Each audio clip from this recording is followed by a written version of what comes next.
ನನ್ನ ಹೆಸರು ನೈನಾ. ನಾವು ದೆಹಲಿಯಲ್ಲಿ ಒಂದು ಬಾಡಿಗೆ ಮನೆಯಲ್ಲಿ ವಾಸವಾಗಿದ್ದೆವು. ಆ ಬಾಡಿಗೆ ಕೊಠಡಿ ತುಂಬಾ ಚಿಕ್ಕದಾಗಿತ್ತು. ಆದರೆ ಅವರು ನಮ್ಮಿಂದ ಕಡಿಮೆ ಬಾಡಿಗೆಯನ್ನು ತೆಗೆದುಕೊಳ್ಳುತ್ತಿದ್ದರು. ಹಾಗಾಗಿ ನಾವು ಅಲ್ಲೇ ನಮ್ಮ ಜೀವನವನ್ನು ನಡೆಸುತ್ತಿದ್ದೆವು. ನನ್ನ ತಂದೆ ದಿನವಿಡೀ ರಿಕ್ಷಾ ಓಡಿಸುತ್ತಿದ್ದರು. ಅದರಿಂದಲೇ ನಮ್ಮ ಮನೆ ನಡೆಯುತ್ತಿತ್ತು ಮತ್ತು ನನ್ನ ತಾಯಿ ಮನೆಯಲ್ಲೇ ಹೊಲಿಗೆ ಕೆಲಸ ಮಾಡುತ್ತಿದ್ದರು. ಮನೆಯಲ್ಲಿ ತುಂಬಾ ಬಡತನವಿತ್ತು. ಆದರೆ ಒಂದು ಸಮಯದವರೆಗೆ ನನಗೆ ಬಡತನಕ್ಕಿಂತ ದೊಡ್ಡ ದುಃಖ ಬೇರೊಂದಿಲ್ಲ ಎಂದೇ ಅನಿಸುತ್ತಿತ್ತು. ಆದರೆ ಆಮೇಲೆ ನನಗೆ ತಿಳಿಯಿತು, ಮನುಷ್ಯನ ದುರಾಶೆ ಬಡತನಕ್ಕಿಂತಲೂ ಎಷ್ಟು ಅಪಾಯಕಾರಿ ಎಂದು. ಇದು ನನ್ನದೇ ಸ್ವಂತ ಕಥೆ. ಆಗ ನನಗೆ 12 ವರ್ಷ ವಯಸ್ಸು. ನಾನು ನನ್ನ ಕಾಲೇಜಿನಿಂದ ಓದ ಮುಗಿಸಿ ಮನೆಗೆ ವಾಪಸ್ ಬರುತ್ತಿದ್ದೆ. ಆಗ ನನ್ನ ಮನೆಯ ಒಳಗಿನಿಂದ ಕೆಲವು ಅಪರಿಚಿತ ಪುರುಷರ ಗಡುಸಾದ ಧ್ವನಿ ಕೇಳಿಸಿತು. ಅದನ್ನು ಕೇಳಿದ ತಕ್ಷಣ ನಾನು ಕಲ್ಲಿನಂತೆ ಜಡವಾಗಿ ನಿಂತುಬಿಟ್ಟೆ. ನನ್ನ ತಂದೆ ಒಳಗಡೆ ಒಬ್ಬ ವ್ಯಕ್ತಿಯೊಂದಿಗೆ ನನ್ನ ಸೌದಾವನ್ನೂ ವ್ಯಾಪಾರವನ್ನೂ ಮಾಡುತ್ತಿದ್ದರು. ಅವರು ಹೇಳುತ್ತಿದ್ದರು, ಸಾಹೇಬ್ರೇ, ನನ್ನ ಮಗಳು ಇವತ್ತು ರಾತ್ರಿ ನಿಮ್ಮ ವಶದಲ್ಲಿರುತ್ತಾಳೆ. ಬಸ್ ನೀವು ನನ್ನನ್ನು ಜೀವಂತವಾಗಿ ಬಿಡಿ, ಕೊಲ್ಲಬೇಡಿ. 20 ರೂಪಾಯಿ ಲಕ್ಷದ ಬದಲಾಗಿ ಆ ಹುಡುಗಿಯನ್ನು ನಾನು ನಿಮಗೆ ಒಪ್ಪಿಸಿಬಿಡುತ್ತೇನೆ. ಈ ಮಾತನ್ನು ಕೇಳಿದ ತಕ್ಷಣ ನಾನು ನನ್ನ ಹೆಜ್ಜೆಗಳನ್ನು ಹಿಂದಿಟ್ಟೆ ಮತ್ತು ಭಯದ ಸ್ಥಿತಿಯಲ್ಲಿ ಅಲ್ಲಿಂದ ಓಡುತ್ತಾ ಗಲ್ಲಿಯಿಂದ ಹೊರಗೆ ಬಂದುಬಿಟ್ಟೆ. ಅಷ್ಟರಲ್ಲೇ ಯಾರೋ ಜೋರಾಗಿ ಕೂಗುವ ಧ್ವನಿ ಕೇಳಿಸಿತು, ಆ ಹುಡುಗಿ ಓಡಿ ಹೋಗುತ್ತಿದ್ದಾಳೆ ಎಂದು. ನಾನು ಭಯದಿಂದ ಅಲ್ಲಿ ನಿಂತಿದ್ದ ಒಂದು ದೊಡ್ಡ ಕಾರಿನ ಡಿಕ್ಕಿಯನ್ನು ತೆರೆದು ಒಳಗಡೆ ಅಡಗಿ ಕುಳಿತುಕೊಂಡೆ. ಆ ಕಾರು ನನ್ನನ್ನು ಎಲ್ಲಿಗೆ ಕರೆದುಕೊಂಡು ಹೋಗಲಿದೆ ಎಂಬ ಅರಿವು ನನಗಿರಲಿಲ್ಲ. ನಾನು ಆ ಡಿಕ್ಕಿಯಲ್ಲಿ ಕುಳಿತಾಗ ನನಗೆ ಉಸಿರಾಡಲು ತುಂಬಾ ತೊಂದರೆಯಾಗುತ್ತಿತ್ತು. ಉಸಿರು ಗಟ್ಟಿದಂತಾಗುತ್ತಿತ್ತು. ಅದರ ಕಾರಣದಿಂದಾಗಿ ಬಹುಶಃ ನಾನು ಪ್ರಜ್ಞೆ ತಪ್ಪಿ ಬಿದ್ದಿರಬೇಕು. ನಂತರ ಆ ಕಾರು ಹೋಗಿ ಯಾವಾಗಲೋ ಒಂದು ದೊಡ್ಡ ಮನೆಯ ಮುಂದೆ ನಿಂತಿತು.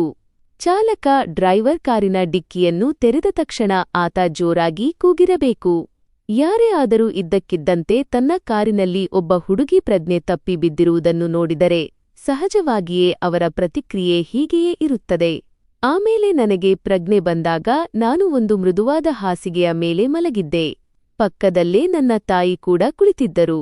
ನಾನು ತಾಯಿಯನ್ನು ನೋಡಿದ ತಕ್ಷಣ ಅವರನ್ನು ಗಟ್ಟಿಯಾಗಿ ಅಪ್ಪಿಕೊಂಡು ಅಳುತ್ತಾ ಕೇಳಿದೆ, ಅಮ್ಮ, ನಾವು ಎಲ್ಲಿದ್ದೇವೆ? ಆಗ ತಾಯಿ ನನಗೆ ಹೇಳಿದರು, ಮಗಳೇ, ನಾವು ಯಾವ ಮನೆಯಲ್ಲಿದ್ದೇವೋ ಆ ಹುಡುಗ ತುಂಬಾ ಒಳ್ಳೆಯ ಮನಸ್ಸಿನವನು. ಆತ ನಮಗೆ ಇಲ್ಲಿ ಇರಲು ಒಂದು ಕೋಣೆಯನ್ನು ಕೊಟ್ಟಿದ್ದಾನೆ. ನಿನಗೆ ನಿನ್ನ ತಂದೆಯ ಎಲ್ಲ ನಡವಳಿಕೆ ಗೊತ್ತಾಗಿಬಿಟ್ಟಿತ್ತು. ಅದಕ್ಕೆ ನಾನು ಕೂಡ ಅಲ್ಲಿಂದ ಓಡಿ ಬಂದೆ. ನೀನು ಡಿಕ್ಕಿಯಲ್ಲಿ ಕುಳಿತುಕೊಳ್ಳುವುದನ್ನು ನಾನು ಹೊರಗಡೆ ಅಡಗಿ ನಿಂತು ನೋಡುತ್ತಿದ್ದೆ. ನಾನು ಕೂಡ ನಿನ್ನ ಹಿಂದೆಯೇ ಇಲ್ಲಿಯವರೆಗೆ ನಡೆದುಕೊಂಡು ಬಂದೆ. ಈ ಹುಡುಗ ತುಂಬಾ ದಯಾಳು. ಈತ ನಮಗೆ ತನ್ನ ಮನೆಯಲ್ಲೇ ಬಾಡಿಗೆಗೆ ಕೊಠಡಿಯನ್ನು ಕೊಟ್ಟಿದ್ದಾನೆ. ಈ ಮಾತನ್ನು ಕೇಳಿದಾಗ ನನ್ನ ಹೃದಯಕ್ಕೆ ಸ್ವಲ್ಪ ನೆಮ್ಮದಿಯೆನಿಸಿತು. ನಾನು ತಾಯಿಗೆ ಹೇಳತೊಡಗಿದೆ, ಆದರೆ ಅಮ್ಮ, ನಾವು ಇಲ್ಲಿನ ಬಾಡಿಗೆಯನ್ನು ಹೇಗೆ ಕೊಡುತ್ತೇವೆ? ತರುಣ್ ಅವನಿಗೆ 30 ವರ್ಷ ವಯಸ್ಸು. ಅವನು ಆ ನಗರದ ಒಬ್ಬ ಅತ್ಯಂತ ಯಶಸ್ವಿ, ಸಕ್ಸಸ್ಫುಲ್ ಆದರೆ ಮೃದು ಸ್ವಭಾವದ ಮನುಷ್ಯನಾಗಿದ್ದನು. ತಾಯಿ ನನಗೆ ಪ್ರಜ್ಞೆ ಬರುವುದನ್ನು ನೋಡಿ ತುಂಬಾ ಪ್ರೀತಿ ತೋರಿಸಲಾರಂಭಿಸಿದರು.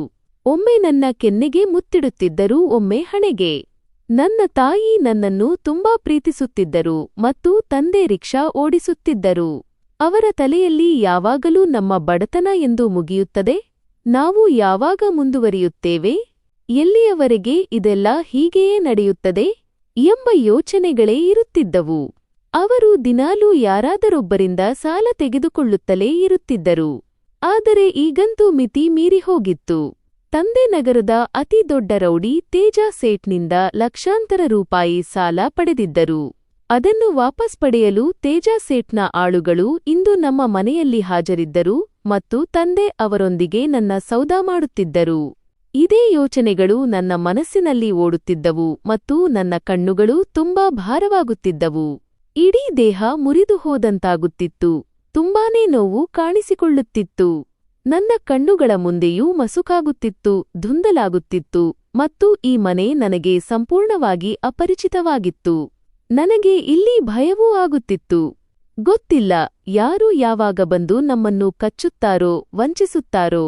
ನನ್ನ ಸ್ವಂತ ತಂದೆಯೇ ನನ್ನೊಂದಿಗೆ ಹೀಗೆ ಮಾಡಬಹುದಾದರೆ ಇನ್ನು ಬೇರೆಯವರ ಮೇಲೆ ಹೇಗೆ ತಾನೇ ನಂಬಿಕೆ ಇಡಲು ಸಾಧ್ಯ? ನನ್ನ ಅಳು ನಿಲ್ಲುತ್ತಲೇ ಇರಲಿಲ್ಲ. ನಾನು ತಾಯಿಯನ್ನು ಗಟ್ಟಿಯಾಗಿ ತಬ್ಬಿಕೊಂಡು ಬರೀ ಅಳುತ್ತಲೇ ಇದ್ದೆ. ನನ್ನ ತಂದೆಗೆ ಬೆದರಿಕೆ ಹಾಕುತ್ತಿದ್ದ ಆ ರೌಡಿಗಳ ಧ್ವನಿಗಳು ನನ್ನ ತಲೆಯಲ್ಲಿಯೇ ಸುತ್ತುತ್ತಿದ್ದವು.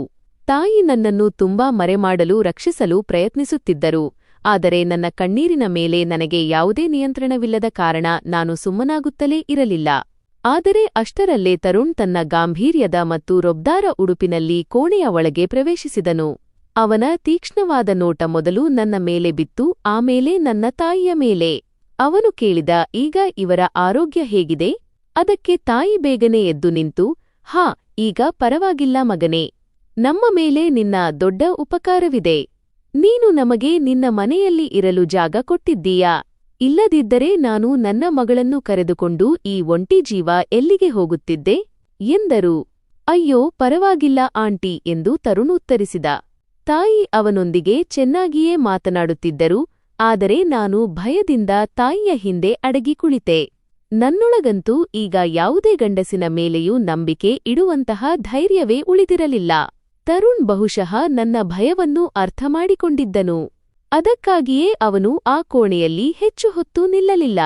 ಅವನು, ನೀವಿಬ್ಬರೂ ಇಲ್ಲಿ ಸಂಪೂರ್ಣ ಸುರಕ್ಷಿತವಾಗಿದ್ದೀರಿ, ಸೇಫ್ ಆಗಿದ್ದೀರಿ, ಮತ್ತು ನಾನು ಇಲ್ಲಿರುವವರೆಗೂ ತೇಜಾ ಸೇಟ್ನ ಯಾವುದೇ ಆಳು ಈ ಮನೆಗೆ ತಲುಪಲು ಸಾಧ್ಯವಿಲ್ಲ ಎಂದು ಹೇಳಿದನು.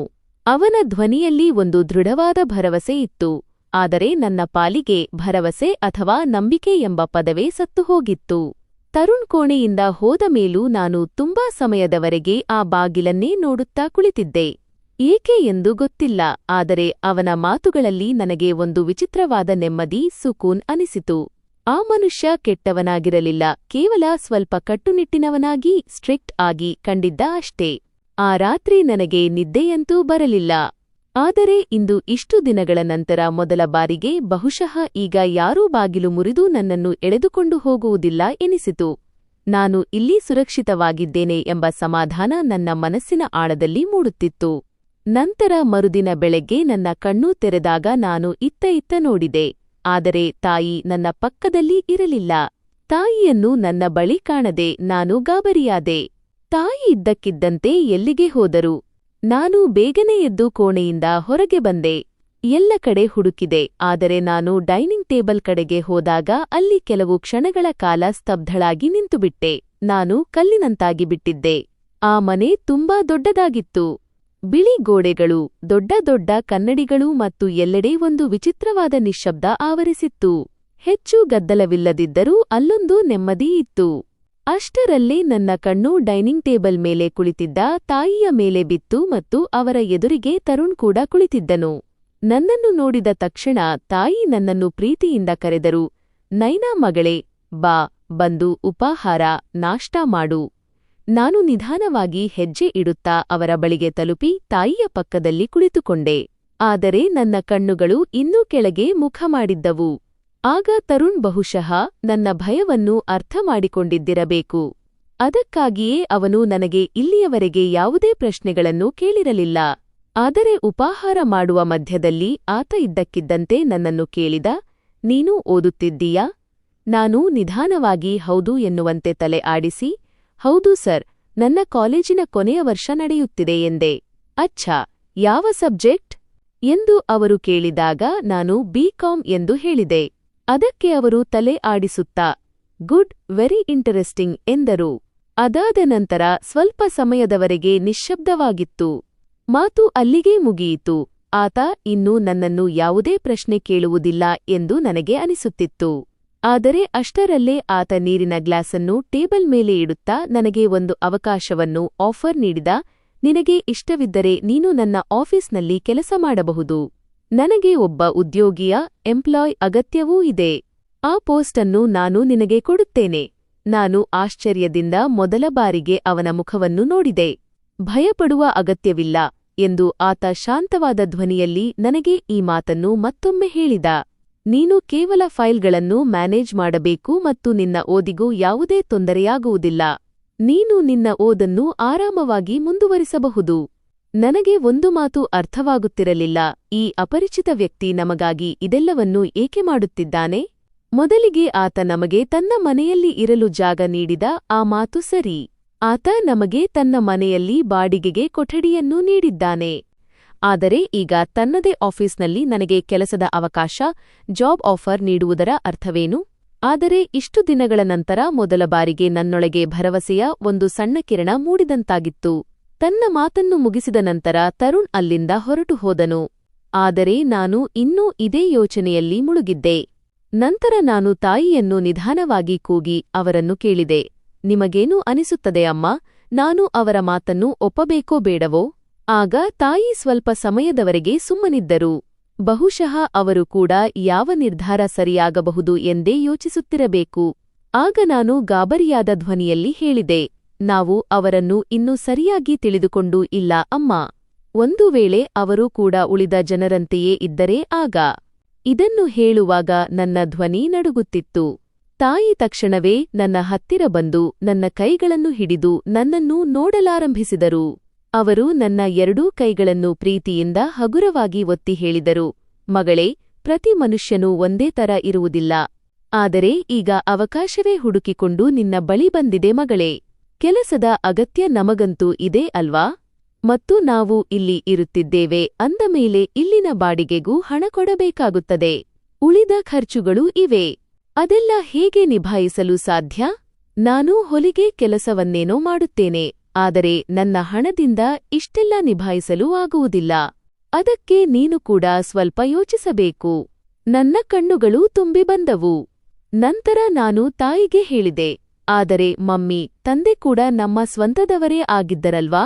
ಅವರು ಏನು ಮಾಡಿದರು? ನೀವು ನೋಡಿದ್ದೀರಲ್ವಾ? ಇದನ್ನು ಕೇಳಿದ ತಕ್ಷಣ ನನ್ನ ತಾಯಿಯ ಕಣ್ಣುಗಳಲ್ಲೂ ನೋವು ಮೂಡಿಬಂತು. ಅವರು ನನ್ನನ್ನು ತಕ್ಷಣವೇ ಅಪ್ಪಿಕೊಂಡು ಹೇಳಿದರು, ನಿನ್ನ ತಂದೆ ಕೆಟ್ಟವರಾಗಿರಲಿಲ್ಲ ಮಗಳೇ. ಬಸ್ ಅವರು ಆ ದುರಾಶೆ ಮತ್ತು ಭಯದ ಮುಂದೆ ಕೈಚೆಲ್ಲಿ ಮಣಿದುಬಿಟ್ಟರು. ಅವರ ಈ ಮಾತಿಗೆ ನಾನು ಯಾವುದೇ ಉತ್ತರ ನೀಡಲಿಲ್ಲ. ಆದರೆ ನಿಜ ಹೇಳಬೇಕೆಂದರೆ ಈಗ ನನಗೆ ಸಂಬಂಧಗಳ ಮೇಲೆಯೇ ತುಂಬಾನೇ ಭಯವಾಗತೊಡಗಿತ್ತು. ತಾಯಿ ನಿಧಾನವಾಗಿ ನನ್ನ ಮುಖವನ್ನು ಮೇಲೆತ್ತಿ ಹೇಳಿದರು, ನೋಡು, ನಿರ್ಧಾರವನ್ನು ನೀನೇ ಮಾಡಬೇಕು. ಆದರೆ ನನಗೆ ತರುಣ್ ಮಗ ತಪ್ಪು ಅಂತ ಅನಿಸುತ್ತಿಲ್ಲ. ಅವನ ಉದ್ದೇಶ ಏನಾದರೂ ಕೆಟ್ಟದಾಗಿದ್ದರೆ ಅವನು ನಮ್ಮನ್ನು ಇಲ್ಲಿ ಎಂದಿಗೂ ಇಟ್ಟುಕೊಳ್ಳುತ್ತಿರಲಿಲ್ಲ. ನಾನು ಚುಪ್ಚಾಪ್ ಅವರ ಮಾತುಗಳನ್ನು ಕೇಳುತ್ತಿದ್ದೆ. ಮತ್ತೆ ನಾವು ಎಲ್ಲಿಯವರೆಗೆ ಅಂತಾನೇ ಭಯಪಟ್ಟು ಅಡಗಿ ಕುಳಿತುಕೊಳ್ಳಲು ಸಾಧ್ಯ? ತಾಯಿ ಹಗುರವಾದ ಧ್ವನಿಯಲ್ಲಿ ಹೇಳಿದರು, ನೀನು ಮತ್ತೆ ನಿನ್ನ ಜೀವನವನ್ನು ಮೊದಲಿನಿಂದ ಆರಂಭಿಸಬೇಕು ನೈನಾ ಮಗಳೇ. ಅವರ ಮಾತನ್ನು ಕೇಳಿ ನಾನು ಆಳವಾದ ಆಲೋಚನೆಯಲ್ಲಿ ಮುಳುಗಿದೆ. ಬಹುಶಃ ತಾಯಿ ಹೇಳುತ್ತಿರುವುದು ಸರಿಯಾಗಿಯೇ ಇತ್ತು. ನಾನು ಯಾವಾಗಲೂ ಹೀಗೆಯೇ ಹೆದರುತ್ತಾ ಕೂತಿದ್ದರೆ ಆಗ ತೇಜಾ ಸೇಠ್ ನಮ್ಮ ಎದುರು ಗೆದ್ದುಬಿಡುತ್ತಾನೆ. ತಾಯಿಯೊಂದಿಗೆ ಮಾತನಾಡಿದ ನಂತರ ನಾನು ನನ್ನ ಕೋಣೆಗೆ ಹೊರಟು ಹೋದೆ ಮತ್ತು ಸ್ವಲ್ಪ ಸಮಯದವರೆಗೆ ಶಾಂತವಾಗಿ ಕುಳಿತಿದ್ದೆ. ನನ್ನ ಕೈಬೆರಳುಗಳನ್ನು ಹೊಸಕಿಕೊಳ್ಳುತ್ತಾ ಯೋಚಿಸುತ್ತಿದ್ದೆ. ನಿಜವೇನೆಂದರೆ ನನಗೆ ಕೆಲಸಕ್ಕಿಂತ ಹೆಚ್ಚಾಗಿ ತರುಣ್ಣನ್ನು ನೋಡಿ ಭಯವಾಗುತ್ತಿತ್ತು. ಅವನೇನೋ ಕೆಟ್ಟವನಾಗಿರಲಿಲ್ಲ. ಆದರೆ ಈಗ ನನಗೆ ಯಾವುದೇ ಗಂಡಸಿನ ಒಳ್ಳೆಯತನದ ಮೇಲೂ ಅಷ್ಟು ಬೇಗ ನಂಬಿಕೆ ಇಡಲು ಸಾಧ್ಯವಾಗುತ್ತಿರಲಿಲ್ಲ. ತಾಯಿ ಕೂಡ ಬಹುಶಃ ನನ್ನ ಮನಸ್ಸಿನ ಸ್ಥಿತಿಯನ್ನು ಅರ್ಥಮಾಡಿಕೊಂಡಿದ್ದರು. ಅವರು ನನಗೆ ನಿಧಾನವಾಗಿ ಹೇಳಿದರು, ಮಗಳೇ, ಸದ್ಯಕ್ಕೆ ನಮ್ಮದು ಎಂದು ಹೇಳಿಕೊಳ್ಳಲು ನಮ್ಮ ಹತ್ತಿರ ಏನೂ ಇಲ್ಲ. ಮನೆಯೂ ಇಲ್ಲ, ಹಣವೂ ಇಲ್ಲ ಮತ್ತು ಯಾವುದೇ ಆಸರೆಯೂ ಇಲ್ಲ. ಒಂದು ವೇಳೆ ಆ ಭಗವಂತನೇ ಯಾರದೋ ರೂಪದಲ್ಲಿ ನಮಗೆ ಸಹಾಯ ಮಾಡಲು ಕಳುಹಿಸಿಕೊಟ್ಟಿರುವಾಗ ಪ್ರತಿ ಕ್ಷಣವೂ ಸಂಶಯಪಡುವುದು ಕೂಡ ಸರಿಯಲ್ಲ. ಈ ಮಾತಿಗೆ ನಾನು ನಿಧಾನವಾಗಿ ತಾಯಿಯ ಕಡೆಗೆ ನೋಡಿದೆ. ಆದರೆ ಅಮ್ಮ, ಆಮೇಲೆ ಏನಾದರೂ ತಪ್ಪಾದರೆ? ತಾಯಿ ತಕ್ಷಣವೇ ಹೇಳಿದರು, ಏನಾದರೂ ತಪ್ಪು ಎಂದು ಅನಿಸಿದರೆ ನಾವು ಅದೇ ಕ್ಷಣದಲ್ಲಿ ಇಲ್ಲಿಂದ ಹೊರಟು ಹೋಗೋಣ. ತಾಯಿ ನನ್ನ ಮಾತನ್ನು ಮಧ್ಯದಲ್ಲೇ ಕತ್ತರಿಸಿದ್ದರು. ನಾನು ನಿನ್ನನ್ನು ಮತ್ತೆ ಯಾವುದೇ ಸಂಕಷ್ಟಕ್ಕೆ ಸಿಲುಕಲು ಬಿಡುವುದಿಲ್ಲ ಮಗಳೇ.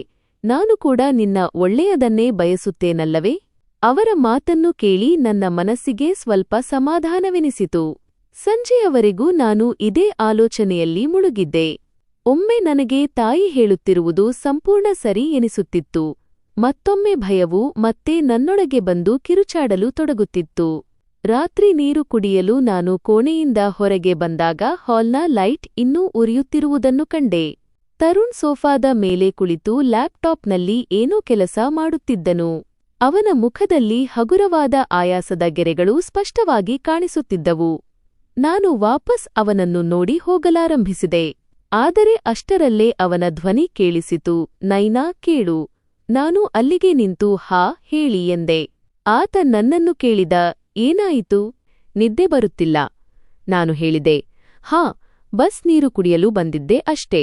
ಆಗ ಅವನು ತನ್ನ ಲ್ಯಾಪ್ಟಾಪ್ ಮುಚ್ಚಿದನು ಮತ್ತು ಹೆದರಬೇಡ, ಆರಾಮಾಗಿ ಕುಳಿತುಕೋ. ನಾನು ನಿನ್ನೊಂದಿಗೆ ಏನೋ ಮಾತನಾಡಬೇಕಿತ್ತು ಎಂದನು.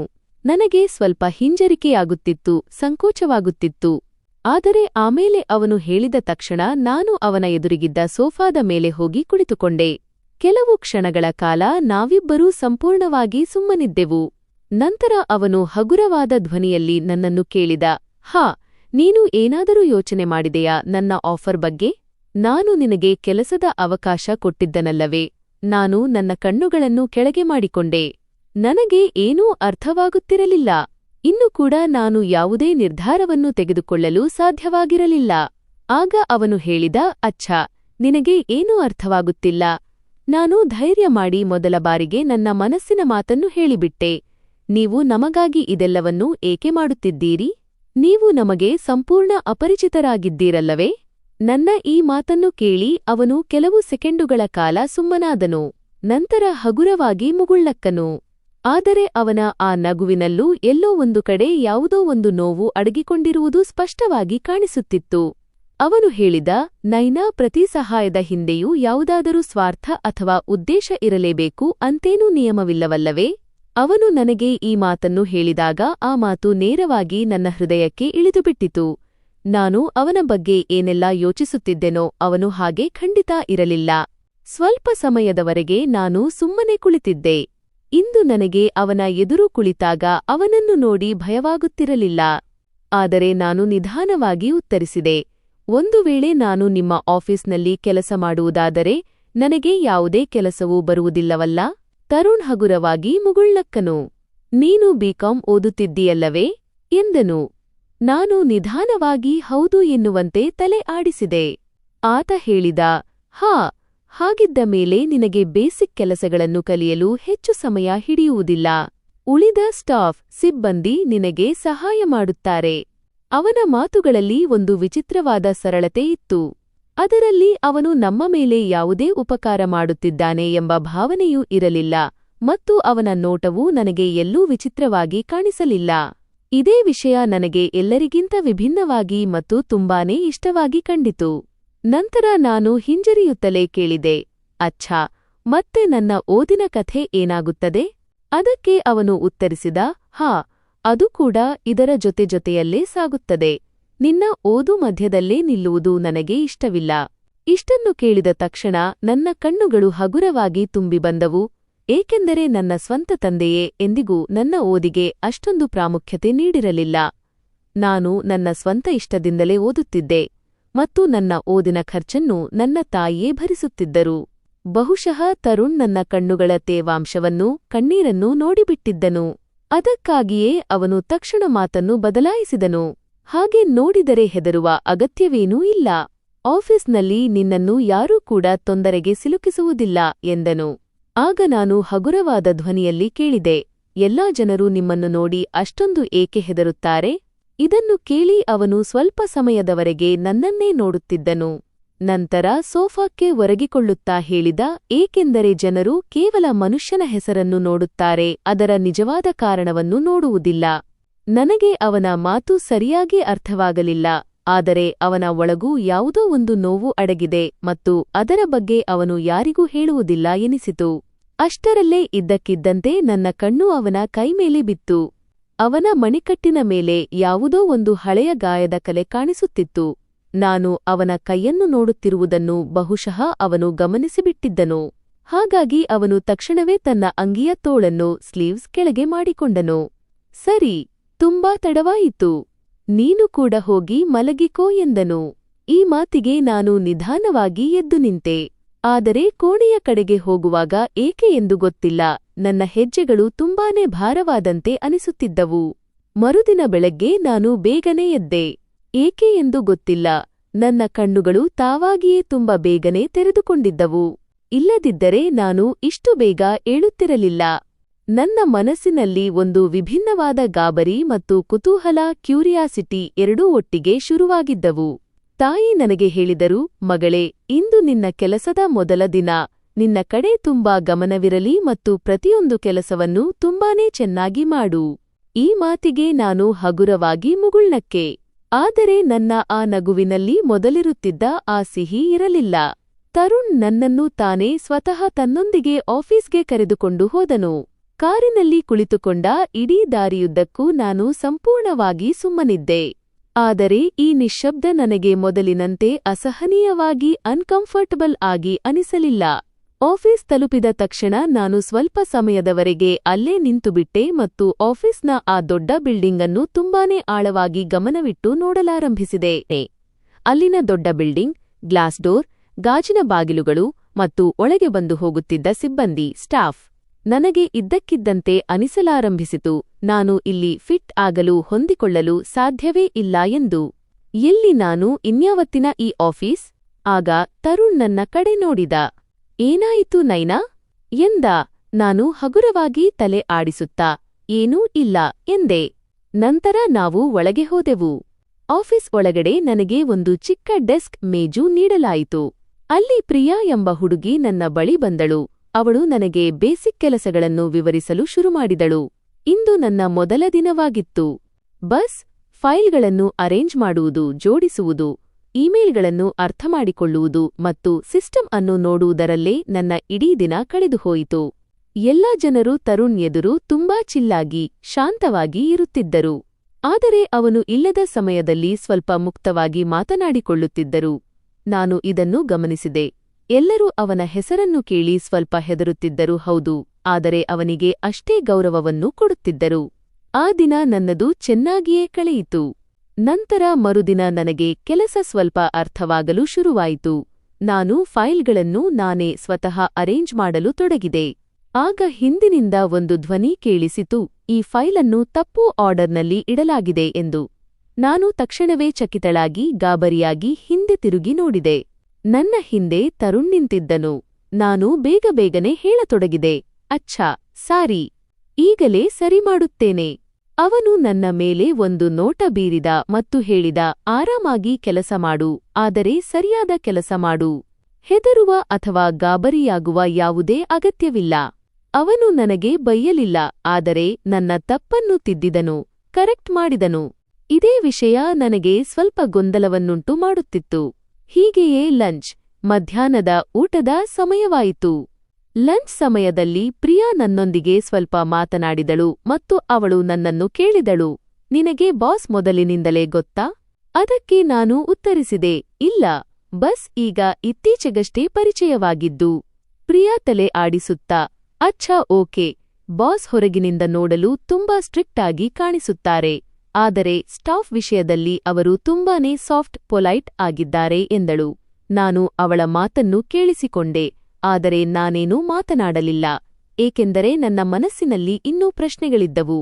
ಒಂದು ವೇಳೆ ಅವನು ಅಷ್ಟೊಂದು ಒಳ್ಳೆಯವನೇ ಆಗಿದ್ದರೆ ಜನರು ಅವನನ್ನು ನೋಡಿ ಏಕೆ ಹೆದರುತ್ತಾರೆ? ಎಲ್ಲೋ ಬೇರೆ ಯಾವುದೋ ವಿಷಯ ಅಡಗಿಲ್ಲ ತಾನೇ? ಸಂಜೆ ಮನೆಗೆ ಮರಳುವಾಗ ತರುಣ್ ಕಾರಿನಲ್ಲಿ ನನಗೆ ಹೇಳಿದ, ನಾಳೆಯಿಂದ ನೀನು ಸ್ವಲ್ಪ ಇಂಪಾರ್ಟೆಂಟ್, ಪ್ರಮುಖವಾದ ಕೆಲಸಗಳನ್ನು ಹ್ಯಾಂಡಲ್ ಮಾಡಬೇಕು. ಸರಿ ತಾನೇ ನೈನಾ? ನಾನು ಆಶ್ಚರ್ಯದಿಂದ ಅವನ ಕಡೆ ನೋಡಿದೆ. ಆದರೆ ನಾನು ಇನ್ನೂ ಎಲ್ಲವನ್ನೂ ಕಲಿಯುತ್ತಿದ್ದೇನಲ್ಲವೇ ಎಂದೆ. ಅವನು ಹಗುರವಾಗಿ ತಲೆ ಆಡಿಸುತ್ತಾ, ಹಾ, ನೀನು ಕಲಿತುಕೊಳ್ಳುತ್ತೀಯಾ, ಗಾಬರಿಯಾಗುವ ವಿಷಯವೇನಿಲ್ಲ ಎಂದನು. ತದನಂತರ ಅವನು ಗಾಡಿಯ ಸ್ಪೀಡ್ ಅನ್ನು ಸ್ವಲ್ಪ ಹೆಚ್ಚಿಸಿದನು. ಆ ಕ್ಷಣದಲ್ಲಿ ನನಗೆ ಮೊದಲ ಬಾರಿಗೆ ಅನಿಸಿತು, ಬಹುಶಃ ನನ್ನ ಜೀವನ ಈಗ ನಿಧಾನವಾಗಿ ಏನೋ ಸ್ವಲ್ಪ ಬದಲಾಗಲು ಶುರುವಾಗಿದೆ ಎಂದು, ಜೀವನದಲ್ಲಿ ಸ್ವಲ್ಪ ನೆಮ್ಮದಿ ಮೂಡುತ್ತಿದೆ ಎಂದು. ಮರುದಿನ ಆಫೀಸ್ನಲ್ಲಿ ನಾನು ನನ್ನ ಕೆಲಸದಲ್ಲಿ ಮುಳುಗಿದ್ದೆ. ಆಗ ಇದ್ದಕ್ಕಿದ್ದಂತೆ ಪ್ರಿಯಾ ನನ್ನ ಬಳಿ ಬಂದು ಹೇಳಿದಳು, ಬಾಸ್ ನಿನ್ನನ್ನು ಇಂದು ಮೀಟಿಂಗ್ಗೆ ಕರೆದಿದ್ದಾರೆ. ಈ ಮಾತನ್ನು ಕೇಳಿ ನಾನು ಸ್ವಲ್ಪ ಗಾಬರಿಯಾದೆ. ನನ್ನನ್ನು ಮೀಟಿಂಗಾ ಎಂದು. ಅದಕ್ಕೆ ಅವಳು ಮುಗುಳ್ನಗುತ್ತಾ ಹೇಳಿದಳು, ಹಾ, ಬಹುಶಃ ಕೆಲವು ವಿಷಯಗಳನ್ನು ಗಮನಿಸಲು ಮಾಡಲು ನೀನು ಇರುವುದು ಕೂಡ ಮುಖ್ಯ ಇರಬಹುದು. ಹೇಗಿದ್ದರೂ ನೀನು ಇಲ್ಲಿ ಹೊಸಬಳಲ್ಲವೇ? ಆದರೆ ನನ್ನೊಳಗಂತೂ ಗಾಬರಿ ಹೆಚ್ಚಾಗುತ್ತಲೇ ಇತ್ತು. ಸ್ವಲ್ಪ ಸಮಯದ ನಂತರ ನಾನು ಮೀಟಿಂಗ್ ರೂಮ್ಗೆ ಹೋದೆ. ಅಲ್ಲಿ ಒಂದು ದೊಡ್ಡ ಗಾಜಿನ ಟೇಬಲ್ ಇಡಲಾಗಿತ್ತು ಮತ್ತು ಎದುರಿಗೆ ಕೆಲವು ಕ್ಲೈಂಟ್ಗಳು ಕುಳಿತಿದ್ದರು. ತರುಣ್ ಮೊದಲೇ ಅಲ್ಲಿ ಹಾಜರಿದ್ದನು. ಅವನ ಇಡೀ ಆಟಿಟ್ಯೂಡ್, ನಡವಳಿಕೆ ಅಲ್ಲಿ ವಿಭಿನ್ನವಾಗಿ ಕಾಣಿಸುತ್ತಿತ್ತು. ತುಂಬಾನೇ ನಯವಾದ ಆದರೆ ಪವರ್ಫುಲ್ ಆದ ವ್ಯಕ್ತಿತ್ವವದು. ಮೀಟಿಂಗ್ ಆರಂಭವಾಯಿತು. ಕ್ಲೈಂಟ್ಗಳು ಪ್ರಾಜೆಕ್ಟ್ನ ಯಾವುದೋ ಟರ್ಮ್ಸ್ ಅಂಡ್ ಕಂಡೀಷನ್ಸ್, ನಿಯಮಗಳು ಮತ್ತು ನಿಬಂಧನೆಗಳ ಬಗ್ಗೆ ಅಷ್ಟೊಂದು ಸಂತೋಷವಾಗಿರಲಿಲ್ಲ. ಆ ಜನರ ಪ್ರಕಾರ ರಿಸ್ಕ್ ಅಪಾಯ ಹೆಚ್ಚಾಗಿದೆ ಮತ್ತು ರಿಟರ್ನ್ ಲಾಭ ಇನ್ನೂ ಸ್ಪಷ್ಟವಾಗಿಲ್ಲ ಎನ್ನುವುದಾಗಿತ್ತು. ಸಾರಿ, ಆದರೆ ನಾವು ಕಾರ್ಪೊರೇಟ್ ಸಹಕರಿಸಲು ಮಾಡಲು ಸಾಧ್ಯವಿಲ್ಲ ಎಂದು ಒಬ್ಬ ಕ್ಲೈಂಟ್ ನೇರವಾಗಿ ಹೇಳಿಬಿಟ್ಟನು. ತರುಣ್ ತುಂಬಾ ಗಂಭೀರವಾದ ಧ್ವನಿಯಲ್ಲಿ ಅವರಿಗೆ ಉತ್ತರಿಸಿದ, ನಾವು ನಿಯಮಗಳ ಬಗ್ಗೆ ಮತ್ತೊಮ್ಮೆ ಮಾತನಾಡಬಹುದು. ಆದರೆ ಮಾತು ಹೊಂದಿಕೆಯಾಗುತ್ತಲೇ ಇರಲಿಲ್ಲ. ನಾನು ಚುಪ್ಚಾಪ್ ಕುಳಿತು ಇದೆಲ್ಲವನ್ನೂ ಕೇಳುತ್ತಿದ್ದೆ. ಆದರೆ ಒಳಗಿನಿಂದ ನನಗೆ ಅನಿಸುತ್ತಿತ್ತು, ಈ ಸಮಸ್ಯೆಗೆ ಬಹುಶಃ ಮಿಸ್ಅಂಡರ್ಸ್ಟ್ಯಾಂಡಿಂಗ್, ತಪ್ಪು ತಿಳುವಳಿಕೆ ಕಾರಣ ಇರಬಹುದು ಎಂದು.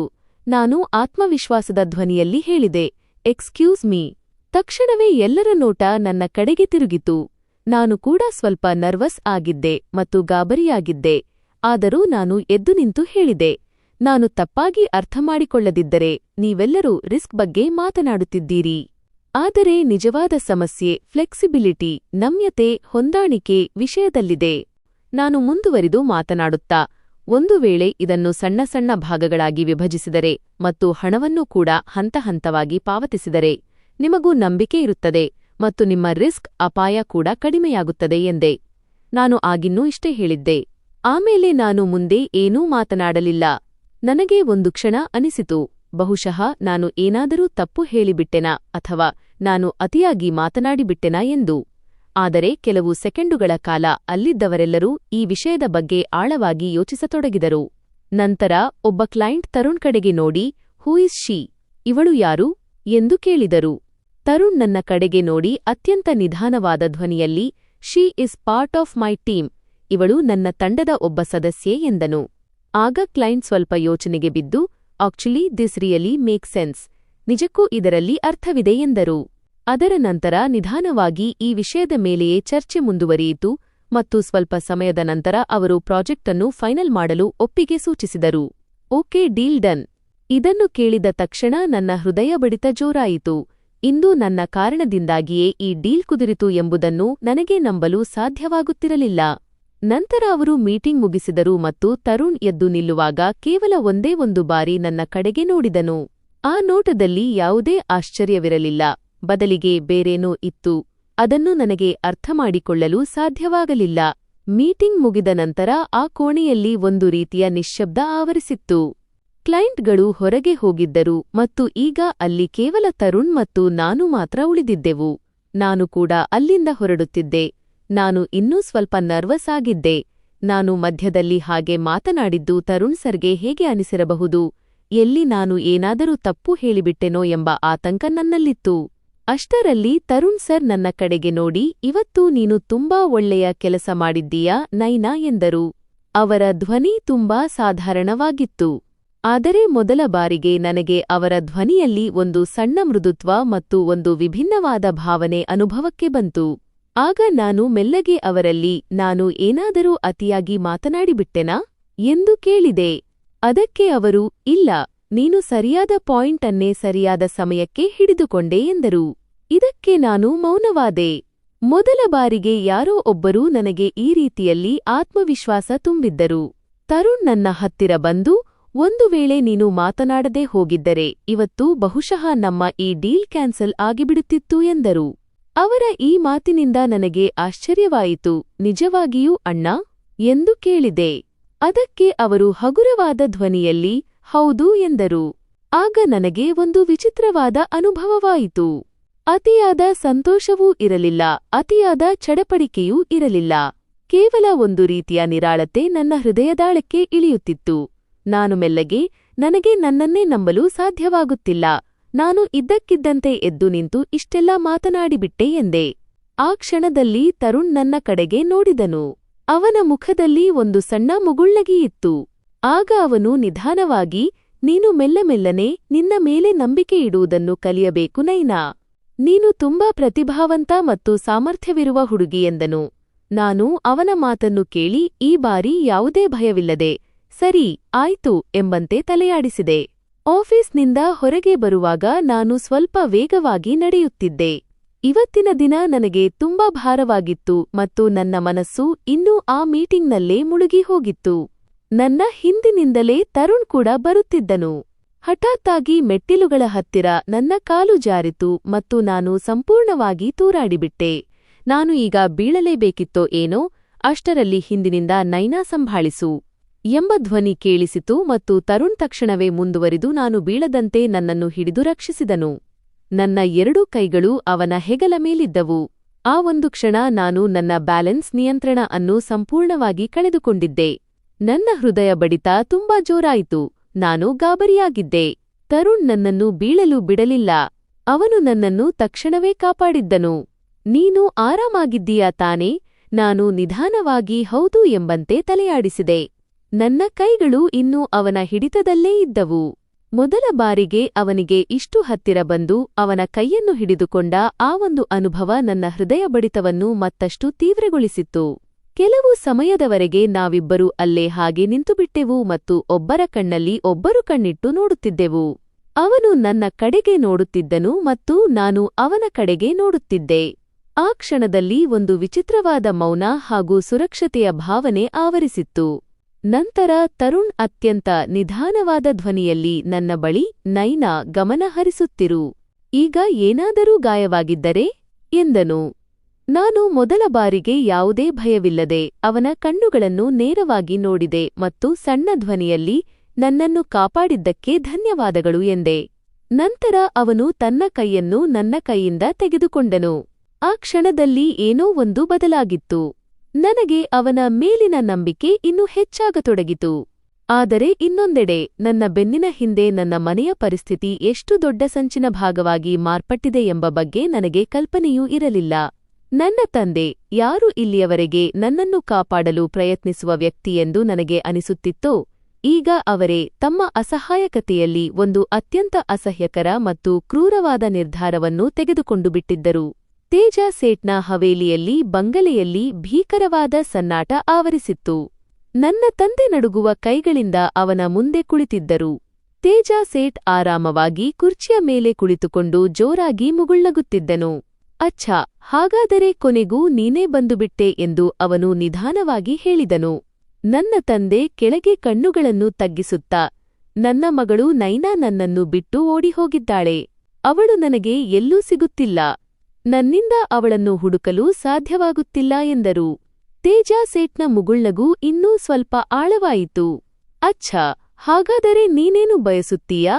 ನನ್ನ ತಂದೆ ಒಂದು ಸುದೀರ್ಘವಾದ ನಿಟ್ಟುಸಿರು ಬಿಟ್ಟರು ಮತ್ತು ಅವರು ಹೇಳಿದ ಆ ಒಂದು ಮಾತು ನನ್ನೊಂದಿಗಿನ ಪ್ರತಿಯೊಂದು ಸಂಬಂಧವನ್ನೂ ಮುರಿದು ಹಾಕಿತ್ತು. ನನ್ನ ಸಾಲವನ್ನು ಮನ್ನಾ ಮಾಡಿಬಿಡು ಮತ್ತು ಅದಕ್ಕೆ ಪ್ರತಿಯಾಗಿ ನನ್ನ ಮಗಳು ನಿನ್ನವಳಾಗುತ್ತಾಳೆ. ಕೋಣೆಯಲ್ಲಿ ಸಂಪೂರ್ಣ ನೀರವತೆ ಆವರಿಸಿತು. ಸೇಠ್ ನಿಧಾನವಾಗಿ ಕುರ್ಚಿಯ ಹಿಂದೆ ವಾಲಿ ತಂದೆಯನ್ನು ನೋಡುತ್ತಾ, ಅಚ್ಛಾ, ಅಂದರೆ ನೀನು ನಿನ್ನ ಮಗಳನ್ನೇ ನನಗೆ ಮಾರುತ್ತಿದ್ದೀಯಾ ಎಂದನು. ನನ್ನ ತಂದೆ ಕಣ್ಣುಗಳನ್ನು ಮತ್ತಷ್ಟು ಕೆಳಕ್ಕೆ ಇಳಿಸಿಕೊಂಡರು.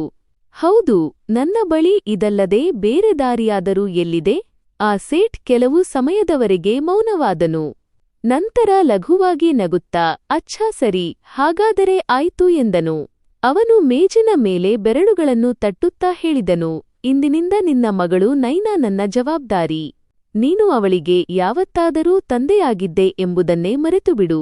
ನಾನು ಅವಳನ್ನು ಹುಡುಕುತ್ತೇನೆ ಮತ್ತು ನನ್ನ ವಶಕ್ಕೆ ತೆಗೆದುಕೊಳ್ಳುತ್ತೇನೆ. ಮತ್ತು ಇದೇ ಆ ಕ್ಷಣವಾಗಿತ್ತು ಯಾವಾಗ ನನ್ನ ಜೀವನದ ದಾರ ಯಾರೋ ಇನ್ನೊಬ್ಬರ ಕೈ ಸೇರಿತ್ತೋ ಅದರ ಅರಿವು ನನಗೇ ಇರಲಿಲ್ಲ. ಅದೇ ದಿನ ತರುಣ್ ನನ್ನನ್ನು ತನ್ನೊಂದಿಗೆ ಒಂದು ಮುಖ್ಯವಾದ ಕ್ಲೈಂಟ್ ಮೀಟಿಂಗ್ಗಾಗಿ ಹೊರಗೆ ಕರೆದುಕೊಂಡು ಬಂದಿದ್ದನು. ಆ ಮೀಟಿಂಗ್ ಮುಗಿದಾಗ ನಾವಿಬ್ಬರೂ ಬಿಲ್ಡಿಂಗ್ನಿಂದ ಹೊರಗೆ ಬಂದೆವು. ತರುಣ್ ಮುಖ ಸ್ವಲ್ಪ ಶಾಂತವಾಗಿತ್ತು. ಆದರೆ ಆ ಡೀಲ್ ಸಂಪೂರ್ಣವಾಗಿ ಅವನ ಪರವಾಗಿ ಹೋಗಿಲ್ಲ ಎಂಬುದು ನನಗೆ ಅರ್ಥವಾಗುತ್ತಿತ್ತು. ನಡಿ, ಈಗ ಹೋಗೋಣ ಎಂದು ಅವನು ಕೇವಲ ಇಷ್ಟೇ ಹೇಳಿದನು ಮತ್ತು ನಾವಿಬ್ಬರೂ ಪಾರ್ಕಿಂಗ್ ಕಡೆಗೆ ಹೆಜ್ಜೆ ಹಾಕಿದೆವು. ನಾನು ಇನ್ನೂ ಆ ಮೀಟಿಂಗ್ನ ವಿಷಯಗಳಲ್ಲೇ ಮುಳುಗಿದ್ದೆ. ಅಷ್ಟರಲ್ಲಿ ಹಠಾತ್ತಾಗಿ ಯಾರೋ ನಮ್ಮನ್ನು ಫಾಲೋ ಮಾಡುತ್ತಿದ್ದಾರೆ, ಬೆನ್ನಟ್ಟುತ್ತಿದ್ದಾರೆ ಎನಿಸಿತು. ನಾನು ನಿಧಾನವಾಗಿ ತರುಣ್ ಬಳಿ, ಯಾರೋ ನಮ್ಮನ್ನು ಬೆನ್ನಟ್ಟುತ್ತಿರುವ ಹಾಗೆ ನಿಮಗೇನಾದರೂ ಅನಿಸುತ್ತಿದೆಯೇ ಎಂದೆ. ಆದರೆ ಅವರು ಯಾವುದೇ ಆತಂಕವಿಲ್ಲದೆ ಲಘುವಾಗಿ ತಿರುಗಿ ಹಿಂದೆ ನೋಡಿದರು ಮತ್ತು ಇಲ್ಲ, ಯಾರೂ ಇಲ್ಲ. ನಡಿ, ನಾವು ಕಾರಿನಲ್ಲಿ ಕುಳಿತುಕೊಳ್ಳೋಣ ಎಂದರು. ಇಲ್ಲಿದೆ. ಆದರೆ ನಾವು ಪಾರ್ಕಿಂಗ್ ಏರಿಯಾ ತಲುಪಿದ ತಕ್ಷಣ ಎದುರಿಗಿದ್ದ ವಾತಾವರಣವೇ ಸ್ವಲ್ಪ ಬದಲಾಗಿತ್ತು. 3-4 ಜನ ಅಲ್ಲೇ ನಿಂತುಕೊಂಡಿದ್ದರು ಮತ್ತು ಅವರ ಕಣ್ಣುಗಳು ನಮ್ಮಿಬ್ಬರ ಮೇಲೆಯೇ ನೆಟ್ಟಿದ್ದವು. ತರುಣ್ ಅವರನ್ನು ನೋಡಿದ ತಕ್ಷಣ ತನ್ನ ಹೆಜ್ಜೆಗಳನ್ನು ಅಲ್ಲೇ ತಡೆದು ನಿಲ್ಲಿಸಿದನು ಮತ್ತು ನನಗೆ ಒಳಗೊಳಗೆ ಭಯವಾಗಲು ಶುರುವಾಯಿತು. ಅವರಲ್ಲೊಬ್ಬ ಮನುಷ್ಯ ಮುಂದುವರಿದು ಬಂದು, ತರುಣ್ ಸಾಹೇಬ್ರೇ, ನಿಮಗೆ ಮೊದಲೇ ತಿಳಿಹೇಳಲಾಗಿತ್ತು ತಾನೇ, ಈ ಹುಡುಗಿಯಿಂದ ದೂರ ಇರಿಯಂತ ಎಂದನು. ಆದರೆ ತರುಣ್ ಅತ್ಯಂತ ಶಾಂತ ಧ್ವನಿಯಲ್ಲಿ, ನೀವು ಯಾವ ವಿಷಯದ ಬಗ್ಗೆ ಮಾತನಾಡುತ್ತಿದ್ದೀರೋ ನನಗೆ ಗೊತ್ತಿಲ್ಲ ಎಂದನು. ಇನ್ನೊಬ್ಬ ಮನುಷ್ಯ ಲಘುವಾಗಿ ನಗುತ್ತಾ, ತೇಜ ಸೇಠ್ಗೆ ನೀನು ಉತ್ತರ ಕೊಡುವುದು ಅಷ್ಟು ಸುಲಭವಲ್ಲ ಎಂದನು. ಈ ಹೆಸರನ್ನು ಕೇಳಿದ ತಕ್ಷಣವೇ ನನ್ನ ಇಡೀ ದೇಹದಲ್ಲಿ ಭಯದ ಅಲೆಯೊಂದು ಹಾದುಹೋಯಿತು. ತರುಣ್ ಒಂದು ಬಾರಿ ನನ್ನ ಕಡೆಗೆ ನೋಡಿ ತನ್ನ ಬಲಗೈಯಿಂದ ನನ್ನನ್ನು ತನ್ನ ಹಿಂದೆ ಮಾಡಿಕೊಂಡನು. ಇದು ಬಿಸಿನೆಸ್ಗೆ ಹೊರತಾದ ವಿಷಯ, ಹಾಗಾಗಿ ನಮ್ಮ ದಾರಿ ಬಿಡಿ ಎಂದು ಅವನು ಕಠಿಣ ಧ್ವನಿಯಲ್ಲಿ ಹೇಳಿದನು. ಆದರೆ ಆ ಲೋಫರ್ಗಳು ದಾರಿಯಿಂದ ಸರಿಯಲಿಲ್ಲ. ಹಠಾತ್ತಾಗಿ ಒಬ್ಬ ಮನುಷ್ಯ ಸ್ವಲ್ಪ ಮುಂದೆ ಬಂದು ತರುಣ್ ಮೇಲೆ ಕೈ ಎತ್ತಲು ಹೋದನು. ಅಷ್ಟರಲ್ಲೇ ತರುಣ್ ಅವನ ಕೈಯನ್ನು ಗಟ್ಟಿಯಾಗಿ ಹಿಡಿದುಕೊಂಡನು. ವಾತಾವರಣ ಒಂದೇ ಸಮನೆ ಉದ್ವಿಗ್ನತೆಯಿಂದ ತುಂಬಿಹೋಯಿತು. ನಾನು ಭಯದಿಂದಾಗಿ ಹಿಂದಕ್ಕೆ ಸರಿದಿದ್ದೆ. ಆ ಕ್ಷಣದಲ್ಲಿ ಮೊದಲ ಬಾರಿಗೆ ತರುಣ್ ನನಗಾಗಿ ಹೋರಾಡುವುದನ್ನು ನಾನು ನೋಡುತ್ತಿದ್ದೆ ಮತ್ತು ಸ್ವಲ್ಪ ಸಮಯದಲ್ಲೇ ಸೆಕ್ಯೂರಿಟಿ ಗಾರ್ಡ್ಸ್ ಅಲ್ಲಿಗೆ ಓಡಿಬಂದು ಆ ಜನರನ್ನು ಅಲ್ಲಿಂದ ಕರೆದುಕೊಂಡು ಹೋದರು. ಆದರೂ ನಾನು ಇನ್ನೂ ತುಂಬಾ ಗಾಬರಿಯಾಗಿದ್ದೆ. ನನ್ನ ಹೃದಯದ ಬಡಿತಗಳು ತುಂಬಾ ತೀವ್ರವಾಗಿದ್ದವು. ನನಗೆ ಏನೂ ಅರ್ಥವಾಗುತ್ತಿರಲಿಲ್ಲ. ಇದೆಲ್ಲವೂ ಹಠಾತ್ತಾಗಿ ಏನಾಗಲು ಶುರುವಾಗಿದೆ ಎಂದು. ತರುಣ್ ಏನೂ ಮಾತನಾಡದೆ ಕಾರಿನ ಬಾಗಿಲು ತೆರೆದು ಕುಳಿತುಕೋ ಎಂದನು. ನಾನು ಮುಗುಮ್ಮಾಗಿ ಕಾರಿನೊಳಗೆ ಕುಳಿತೆ. ನಂತರ ಕಾರು ಚಲಿಸಲು ಪ್ರಾರಂಭಿಸಿತು. ಆದರೆ ನಾನು ಸಂಪೂರ್ಣವಾಗಿ ಮೌನವಾಗಿದ್ದೆ ಮತ್ತು ಹೆದರಿದ್ದೆ. ಇದೆಲ್ಲ ಮುಂಚೆ ಯಾವತ್ತೂ ಆಗಿರಲಿಲ್ಲ. ನಾನು ಇಷ್ಟವಿಲ್ಲದಿದ್ದರೂ ಮೆಲ್ಲಗೆ ಅಂದೆ. ತರುಣ್ ಸ್ಟಿಯರಿಂಗ್ ಮೇಲೆ ಕಣ್ಣಿಟ್ಟೆ. ಕೆಲವು ಜನ ಗೌರವಕ್ಕೆ ಅರ್ಹರೇ ಅಲ್ಲ ಎಂದನು. ಅವನ ಧ್ವನಿ ತುಂಬಾ ಮೃದುವಾಗಿತ್ತು, ಆದರೆ ಅದರಲ್ಲಿನ ಗಂಭೀರತೆ ಸ್ಪಷ್ಟವಾಗಿ ಗೋಚರಿಸುತ್ತಿತ್ತು. ನಾನು ಕಿಟಕಿಯಿಂದ ಹೊರಗೆ ನೋಡುತ್ತಲೇ ಉಳಿದೆ. ಹೃದಯ ಇನ್ನೂ ಸ್ವಲ್ಪ ಜೋರಾಗಿಯೇ ಬಡಿಯುತ್ತಿತ್ತು.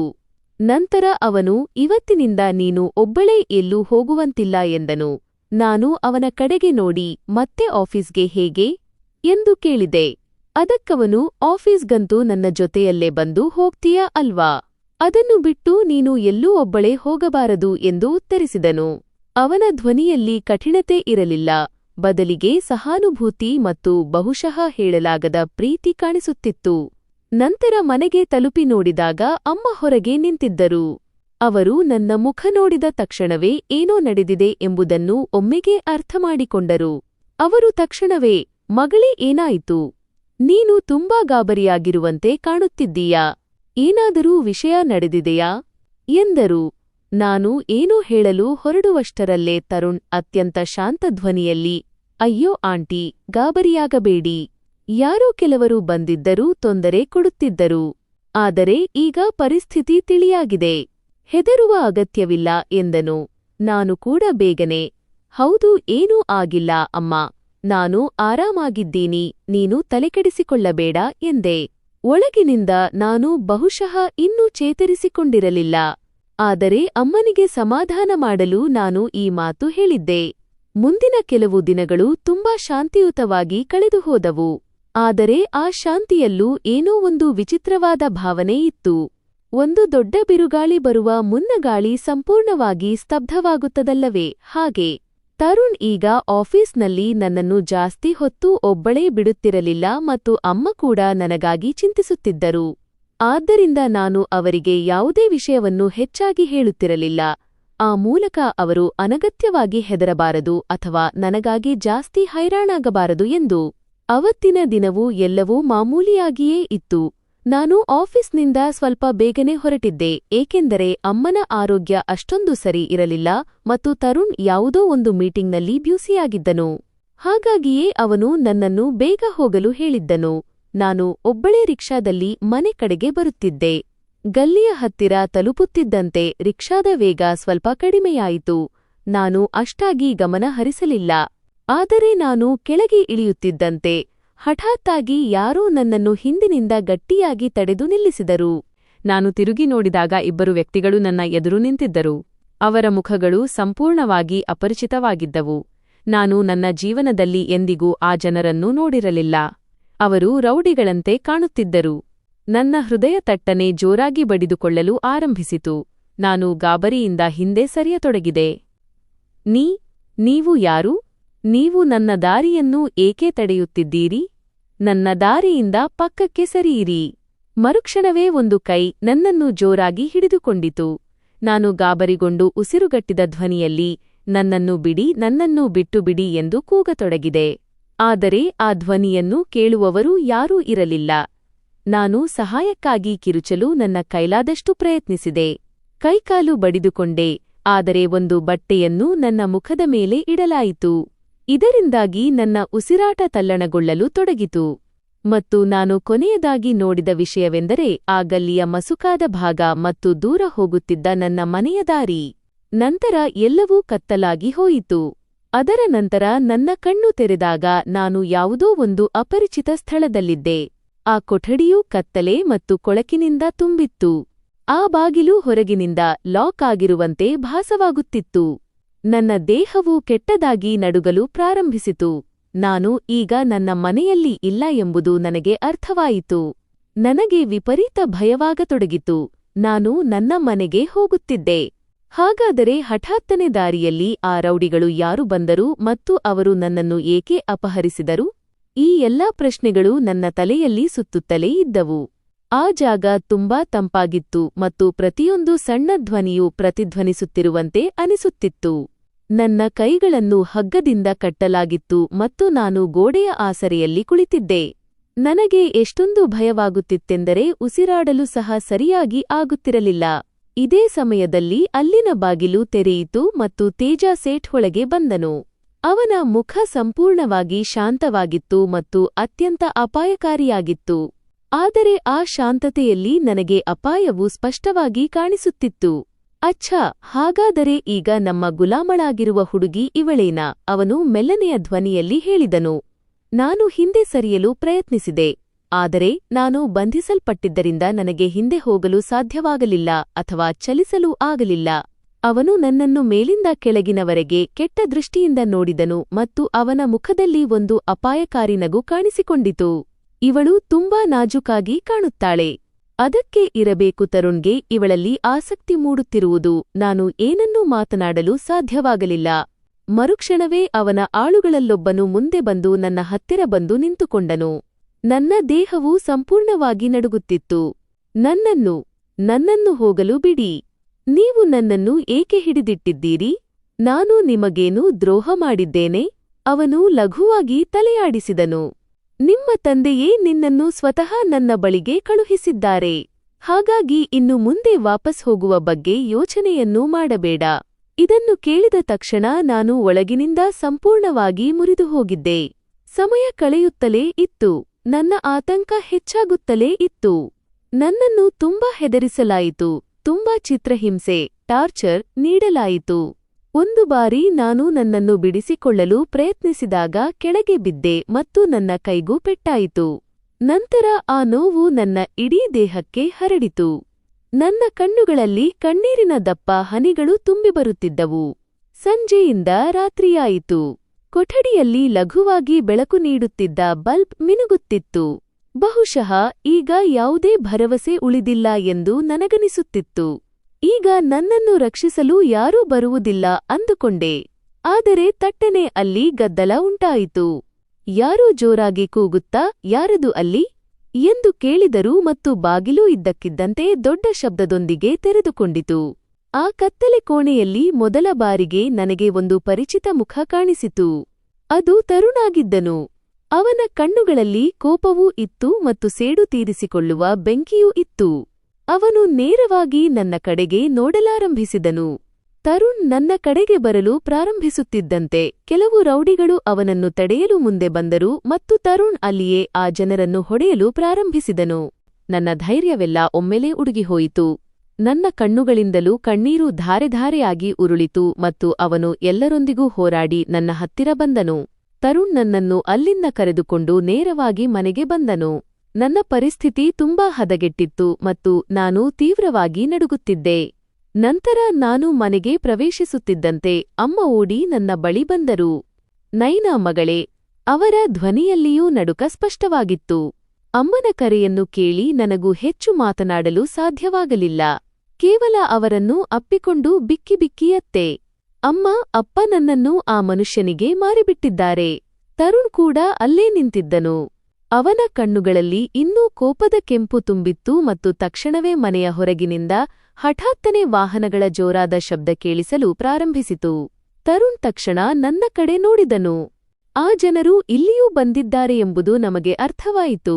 ತರುಣ್ ಏನಾದರೂ ಮಾಡುವಷ್ಟರಲ್ಲಿಯೇ ಬಾಗಿಲು ಹೊರಗಿನಿಂದ ಭಾರೀ ಶಬ್ದದೊಂದಿಗೆ ತೆರೆಯಿತು ಮತ್ತು ಅದೇ ತೇಜಾ ಸೇಠ್ ಒಳಗೆ ಪ್ರವೇಶಿಸಿದನು. ಅವನೊಂದಿಗೆ ಅವನ ಉಳಿದ ಆಳುಗಳು ಸಹ ಇದ್ದರು. ಅವನು ನನ್ನನ್ನು ನೋಡಿದ ತಕ್ಷಣ ಲಘುವಾಗಿ ನಕ್ಕನು. ಅಚ್ಛಾ, ಹಾಗಾದರೆ ಹಕ್ಕಿ ತನ್ನ ಜಾಲದಿಂದ ತಪ್ಪಿಸಿಕೊಂಡು ಇಲ್ಲಿ ಬಂದು ಅಡಗಿ ಕುಳಿತಿದೆಯೇ? ಮತ್ತು ಆ ಕ್ಷಣದಲ್ಲೇ ತರುಣ್ ನನ್ನ ಮತ್ತು ನನ್ನ ಅಮ್ಮನ ಮುಂದೆ ಬಂದು ಗುರಾಣಿಯಂತೆ ನಿಂತುಕೊಂಡನು. ತೇಜಾ ಸೇಠ್ ಹೇಳಿದನು, ಏ ಹುಡುಗ, ಇದು ನಿನ್ನ ವಿಷಯವಲ್ಲ. ದಾರಿಯಿಂದ ಪಕ್ಕಕ್ಕೆ ಸರಿ. ಈ ಹುಡುಗಿ ಈಗ ನನ್ನವಳು. ನಾನು ಇವಳನ್ನು ಇವಳ ಅಪ್ಪನಿಂದ ಖರೀದಿಸಿದ್ದೇನೆ. ಇವಳ ಅಪ್ಪ ನನ್ನಿಂದ ಲಕ್ಷಾಂತರ ರೂಪಾಯಿ ಸಾಲ ಪಡೆದಿದ್ದನು ಮತ್ತು ಅದನ್ನು ಹಿಂತಿರುಗಿಸಲು ಸಾಧ್ಯವಾಗದಿದ್ದಾಗ ಅವನೇ ಸ್ವತಃ ಈ ಹುಡುಗಿಯನ್ನು ನನಗೆ ಒಪ್ಪಿಸಿದ್ದಾನೆ. ತಿಳಿಯಿತೇ? ಇದನ್ನು ಕೇಳಿದ ತಕ್ಷಣ ಅಮ್ಮ ಕೂಡ ಅಳಲು ಪ್ರಾರಂಭಿಸಿದರು. ನನ್ನ ಅಪ್ಪ ಇಷ್ಟೊಂದು ಕೆಳಮಟ್ಟಕ್ಕೆ ಇಳಿಯಬಹುದು, ನನ್ನನ್ನೇ ಹರಾಜು ಹಾಕಬಹುದು ಎಂಬುದನ್ನು ಅವರು ನಂಬಲು ಸಾಧ್ಯವಾಗುತ್ತಿರಲಿಲ್ಲ. ಆ ಸಮಯದಲ್ಲಿ ತರುಣ್ ತುಂಬಾ ಗಂಭೀರತೆಯಿಂದ ವರ್ತಿಸಿದನು. ನಿಮ್ಮ ಹಣ ಎಷ್ಟು ಎಂದು ಕೇಳಿದನು. ಅವನು ಹೇಳಿದನು, ನನ್ನ ದಾರಿಗೆ ಬರಬೇಡ. ಆ ಹುಡುಗಿಯನ್ನು ನನಗೆ ಒಪ್ಪಿಸಿಬಿಡು.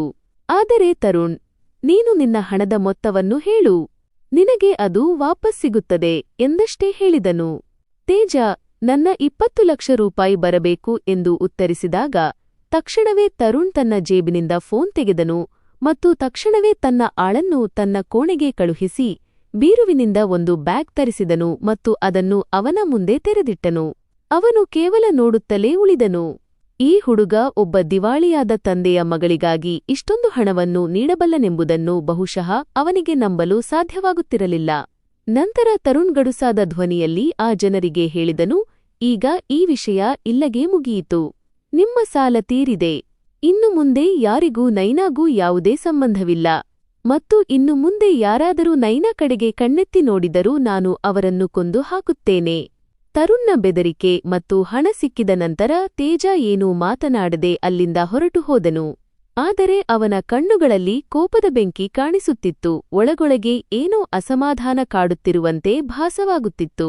ಇದೆಲ್ಲವೂ ಕೇವಲ ಕೆಲವು ಸೆಕೆಂಡುಗಳಲ್ಲಿ ನಡೆದು ಹೋಯಿತು ಮತ್ತು ನಾನು ಅಲ್ಲೇ ನಡುಗುತ್ತಿರುವ ಸ್ಥಿತಿಯಲ್ಲಿ ನಿಂತು ಎಲ್ಲವನ್ನೂ ನೋಡುತ್ತಿದ್ದೆ. ಆ ಜನರು ಹೋದ ನಂತರ ತರುಣ್ ನನ್ನ ಬಳಿ ಬಂದು ನನ್ನನ್ನು ಆಸರಿಯಾಗಿ ಹಿಡಿದುಕೊಂಡನು. ತೇಜಾ ಸೇಠ್ ಹೋದ ನಂತರ ಮನೆಯಲ್ಲಿ ಒಂದು ರೀತಿಯ ನಿಶ್ಶಬ್ದ ಆವರಿಸಿತು. ಹಠಾತ್ತನೆ ಎಲ್ಲವೂ ಸ್ಥಗಿತಗೊಂಡಂತೆ ಭಾಸವಾಯಿತು. ನಂತರ ಅಮ್ಮ ನನ್ನನ್ನು ಕೋಣೆಗೆ ಕರೆದುಕೊಂಡು ಬಂದರು. ಆದರೆ ನಾನು ಆ ಎಲ್ಲಾ ವಿಷಯಗಳನ್ನು ಯೋಚಿಸಿ ಮತ್ತೆ ಅಳಲು ಪ್ರಾರಂಭಿಸಿದೆ. ನನ್ನ ಅಮ್ಮ ನನಗೆ ಏನನ್ನೂ ತಿನ್ನಲು ಅಥವಾ ಕುಡಿಯಲು ಮನಸ್ಸಿರಲಿಲ್ಲ. ಆದರೆ ಅಮ್ಮ ಆದರೂ ನನಗೆ ಸ್ವಲ್ಪ ಆಹಾರವನ್ನು ಉಣಿಸಿದರು. ನಂತರ ನಾನು ಕೋಣೆಯಲ್ಲಿ ಮಲಗಿದ್ದೆ ಮತ್ತು ಅಮ್ಮ ನನ್ನನ್ನು ನಿದ್ರೆಗೆ ಜಾರಿಸಲು ಪ್ರಯತ್ನಿಸುತ್ತಿದ್ದರು. ಆದರೆ ನನಗೆ ಕಣ್ಣಿಗೆ ಸ್ವಲ್ಪವೂ ನಿದ್ರೆ ಬರುತ್ತಿರಲಿಲ್ಲ.